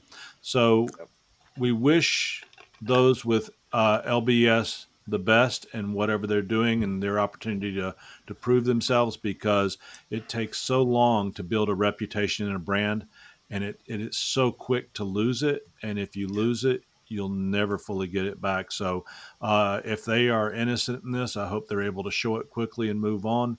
And if things have been wronged, I hope that we have the opportunity to make it right, and we'll just move on from there, and we'll just call that the end and just wish everybody the best. How's that Yep, sound? I agree. That's good. Yep. Mm-hmm. Amen. Thank you. And it was worth saying because I did have someone that said, "Hey, what do you guys think about this?" And so I just wanted to get that out there. That was our feedback for the week, Okay. Yeah. and I don't want to mention who or this that and the other. It was just a DM that came in, but I just want to say that's our take on it. The end on that. With that being said, I've got a new soundboard. Let's see if it works here right now. If you're looking for one of the best knife suppliers out there, you need to check out Pop's Knife Supplies. Andy, Joey, Allen, and Dirk have put together a team that provides some of the best service, best shipping, and best products on the market. Check them out at popsknifesupplies.com. Man, I'm excited because when I was trying to get Jason Fry's tip going, I was in there hitting that board like somebody shaking a shake weight. It was just like, Hey man, that don't sound too good. So we're winding in an hour and 58. Any closing thoughts, Otis here? Yes, sir. I want to run something by you guys real quick. Last weekend I was at the Bill Moran annual picnic, and I didn't know that at the time, but Mr. Vincent, who is the owner of Broadbeck Ironworks, Is he owner or is he he the owner? yeah, I think He's he's one of the one of the owners, I owners, One of think. the either the owners. owner. Vicente Molina. Yeah, Yeah, wonderful guy. I didn't realize. Yeah, go ahead. yeah. So he happens to be a member of the Bill Moran Museum School Association that we have there. And I was talking to him, and I asked him if he would be interested in coming into the show. Oh, good. So I know we have the competitor as one of our sponsors here. So I don't, you know, before we, Still. I'll bring him in and say, "Yo, man, come on into the show, talk." And he makes some beautiful knives too, by the way. All right. Well, So let me I let me would stop like to you. have him in the show. Let me stop you right there. Stop me right here. Don, who makes your grinder? Ameribraid. Otis here. OBM. Eric. Beaumont Metalworks. Jason. I've got a Wilmot. Mark. Ameribraid. And I've got an Ameribraid, and I won't switch from Ameribraid, but it doesn't mean I won't go out and buy products or service or accessories from Broadbeck. Broadbeck is a beautiful brand, but I also on this show we've got Houseworks, we've got TR Maker, we've got other people, we've got Maritime, we've got Pops, we've got Phoenix. I know some people prefer Combat. All wonderful brands, but these are the ones that we speak of. So I will tell you So, my favorite brand, do but it. we want to give people options, and I'm going to talk highly of my brands, but we don't want to keep other people out. So Vince, I'm surprised he didn't ask you about me. Did he ask about me? Nope. Ready? No show for Vince. No, No, no. no. Oh God, he We had would. one job. He had one job. No, we would love to have him on here, and let's get in touch with him. I'm friends with him on Facebook as well as and Broadbeck, and get and him it on here also soon. happens he is here in Maryland now, Mount Airy, Oh, and I excellent. didn't know that. Yeah, I so knew. he's a neighbor. Well, that is So excellent. I'll make contact and try to schedule a little piece of the show so he can come in and have a Yeah, and maybe we can get him little on talk. Yes. the video series Yeah, for the yeah, New yeah. Templars Maker's Mark. So good Yep, deal. yep, yep. Don, any closing words? Um, well, I know it's getting cooler weather down here in Florida. I'm looking Good for forward to you. that. How cool are like My 98? well, You drop my you. swimming pool went from 93 degrees to 85. So that tells me Okay, we're well getting That some is that's cooler an nice. weather. improvement. So That that's is pretty nice. cool. Yeah. That's pretty good. So no, I was going. Any iguana swimming in your pool? No, we don't. Really, we don't have no iguanas down up this far. It's all down south Just on the I East thought you alligators Coast. and were down pythons. south. Yeah. I'm Yeah, in. yeah, yeah. Listen, man. Anything past Richmond is down south. Oh. Well, anything north of Atlanta's up north for me. Well, if I'm not, Yeah. does the Mason Dixon line? I thought it ran this Isn't it by the Maryland. Mississippi? No, that's the east. No, I thought the Mason Dixon line wasn't it like Maryland, Pennsylvania, or Don't we run Pennsylvania? through I don't know. Tennessee? Isn't that Tennessee? Well, I'm talking about on the East Coast Oh. there. Otis, there may be a man of man of Yeah. Southern heritage and not even know it. Well, he's more Southern than us by birth, And anyway. So. By a lot. anything That's above the right. Red River is north for me. Word. So Yep. anything Amen, above the Red brother. River, That's yeah, right. from east to west, all that's all north. Hey, y'all go buy hats by Grizz on Etsy. And as I say that, the reason I say that, did you know that Grizz canoed the entire Red River when he was a young man? Really? Nice. Man. Yeah, he said That's a that. long way. Yeah, what a That'd be cool cool. guy. What a cool guy. So, Talking about Jason, the canoeing yeah. thing, right? One of my goals in life as I get older and I finish paying off my mortgage before I get into the new mortgage because I'm gonna sell my condo and buy a house so I can have my own forge there. Yeah. Is I want to do the Appalachian Trail. Mm. Well, I've done I don't know if I sections can of do it. the whole thing because from Georgia to Maine sounds like a lot of walking, I've right? hiked sections. I've hiked sections of that trail, and I've got a friend in his 60s who's hiked the whole trail. He's finishing up another section this year. My point is, what you need to do is give yourself a Bring my week. knife. No, well but give yourself a week and start at Amicalola Falls and work yourself up to Blood Mountain. And if you get that far, you'll have to get that far to get out of it. But if you get that far, you'll decide at that point after you've walked uphill for 30 miles Ooh. whether you want to continue to do it or not. And if not, out at Blood Mountain, you can get a pizza and a half gallon of ice cream and wait for somebody to pick you up. So, but I encourage you, if you got the opportunity, go for it. Go for it. You'll Yeah. come out of there with a big old beard and a head full of hair. Everybody I does. doubt about the head, but I agree with the beard. Yeah. Well, you probably It ain't coming back on the head, That's man. what it Forget takes for me to about grow it. hair. That Okay. ship has sailed.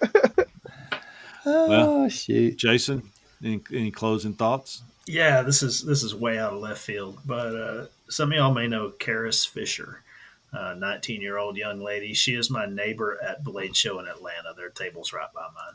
I saw on Instagram just now that today she passed her Mastersmith exam. So, nice. Congratulations, really man. exceptional young lady. Congratulations to Karis. Hey. Yes, Congratulations. That congratulations. is amazing.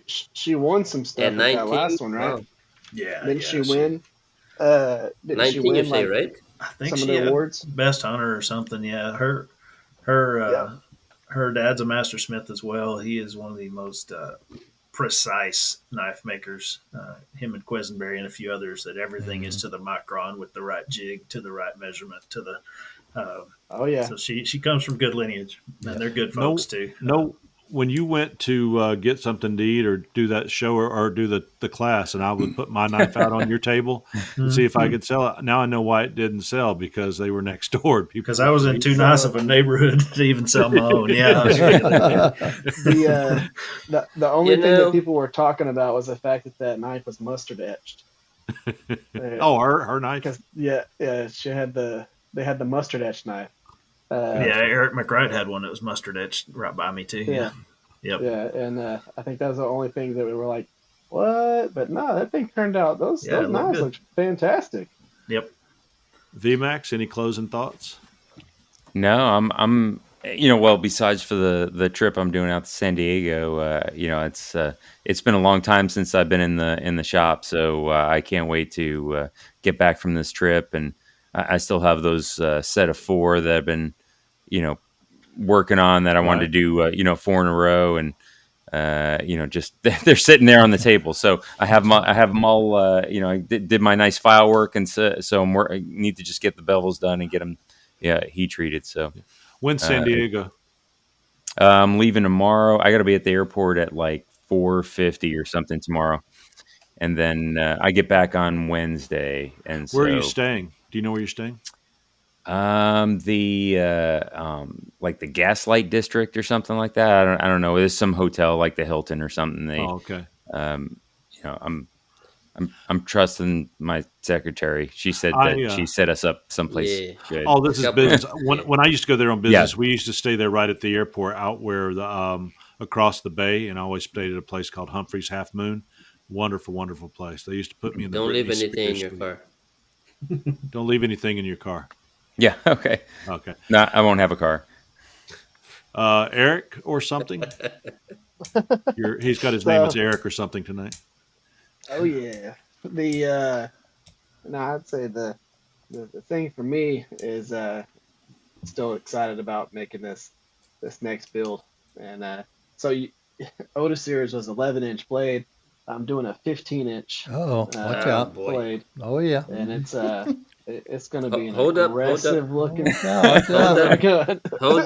Hold up. The only reason I made an 11-inch blade is because my quench tank is not deep enough to go bigger. Yeah. So I'm gonna have to build me a bigger quench tank, fill it up with pinto sauce, and then I can make some 20-inch right there. There you go. Well, let me say this, Eric. I was watching the video that you had where you had the opposing cutting edge, and you were showing that if it was a 2-bladed sword or 2-bladed, and if you went around, the cutting edge was hitting and cutting your tricep in half.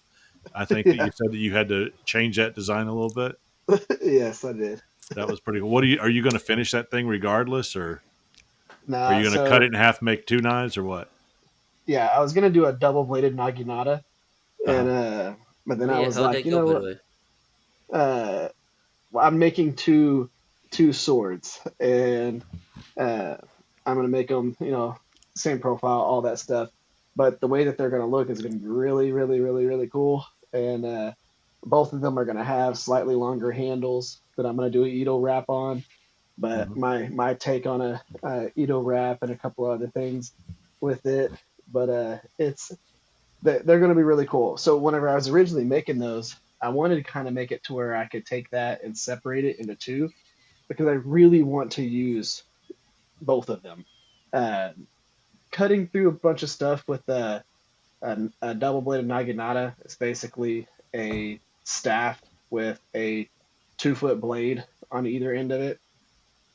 It's cool, but I really wanted to swing 2 swords around, and so I'm gonna do that, and they're gonna be awesome. And I still haven't decided if I'm gonna make them attached in the center yet or not. But we'll cross that bridge. Did you work out that idea of the bayonet lug? Yeah, and that's still a possibility. But I know that I want them to be 2 because I know how I want to film the video, and that kind of has to be how I tailor the build so that the overall video is awesome. And it's going to be a fun video, and I'm going to be forging.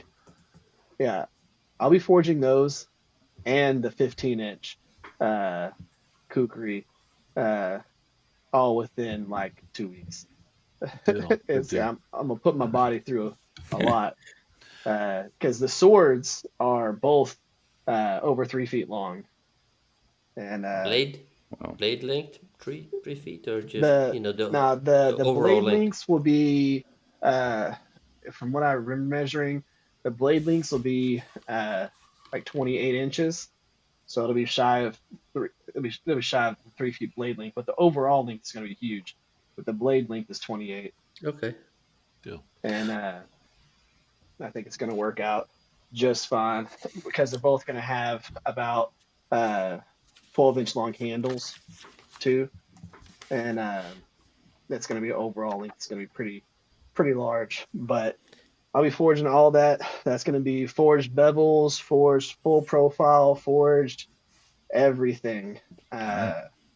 And all I'll be doing is hitting it with the 2x72 just to give that transition line between the clean bevels and the forged texture, and then because it'll make a beautiful look whenever I etch it and do all the stuff.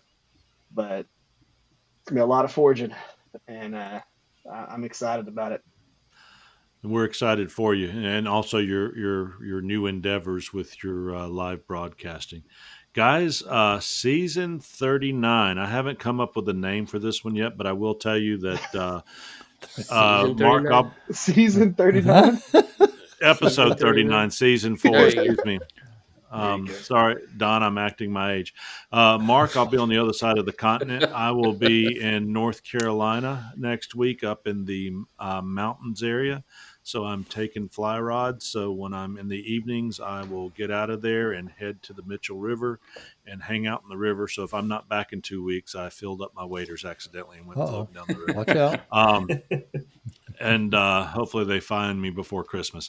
But I am looking forward to that. And right now I'm finishing up a couple cool knives. I'm actually designing a knife right now, and the gentleman who wants it, he wants a hunting knife with a spider co type hole in the middle of it. I've never done that before, so I Hey, assume what? I'm just going to have to get the spider co type big round hole Oh, for the that's the finger. old pinch hole. I guess so. He's wanting a skinning knife, so I'm going to attempt that. I'll show you my design as I move forward, just to make sure. Number one, I don't want to intrude on Spyderco territory, but also to make sure I'm thinking this one out right as I go to start cutting holes through blades and such. But so got a knife I'm going to be working on and going fishing. But hey, listen, I want everybody to know that if you have any questions, comments, product reviews, show or guest ideas, including our buddies from Broadback Otis here, subscribe and email us at the knivestemplars.com. Matter of fact, we'd love for you to go to knivestemplars.com, but I make a correction there. Email us at knivestemplars@yahoo.com. Excuse me. Don, have you been to knivestemplars.com lately? Yes, I have, man. You're doing a Very good good. We job want to there keep too, man. people headed out there. Again, you can find us on Facebook at the Knives Templars podcast group, and also want to let you know that we are sponsored by Eric Rivers and the Rivers Experience, TRE Workshop on Facebook, housemade.us, knife-wood.com, majesticforge.com, popsknifesupplies.com, maritimeknifesupply.com, phoenixabrasives.com, ameribraid.com, tr-maker.com, and our buddy Jason Fry and the wonderful tips that he produces. You can find his book, Knife Tips, out at Jason Fry Custom Knives. We'd prefer you buy them there, but if you're on Amazon and that's just as easy, or that's more easy for you, I think you can get those on Amazon. Is that correct, Jason? That's correct. Excellent. Excellent. Head out and get them there. Guys, if you want to listen to our podcast, just want you to know that we are available on iHeartRadio, Spotify, Apple Podcasts, Google Podcast, Anchor, Amazon, Castbox, and quite a few others we're finding out. We're climbing up the charts. You do a simple search for Knife Making Podcast, you'll see us climbing higher and higher and higher. So thank you for that listenership. We are blessed by all those who listen, and you're making us better makers, and we know that we're helping you to become makers as well. So right now, I do think that the capsule is coming through the clouds, and I'm going to see if this soundboard will help me land this capsule right down into the water. Let's see what we can do right now. Tranquility Base here. The Eagle has landed.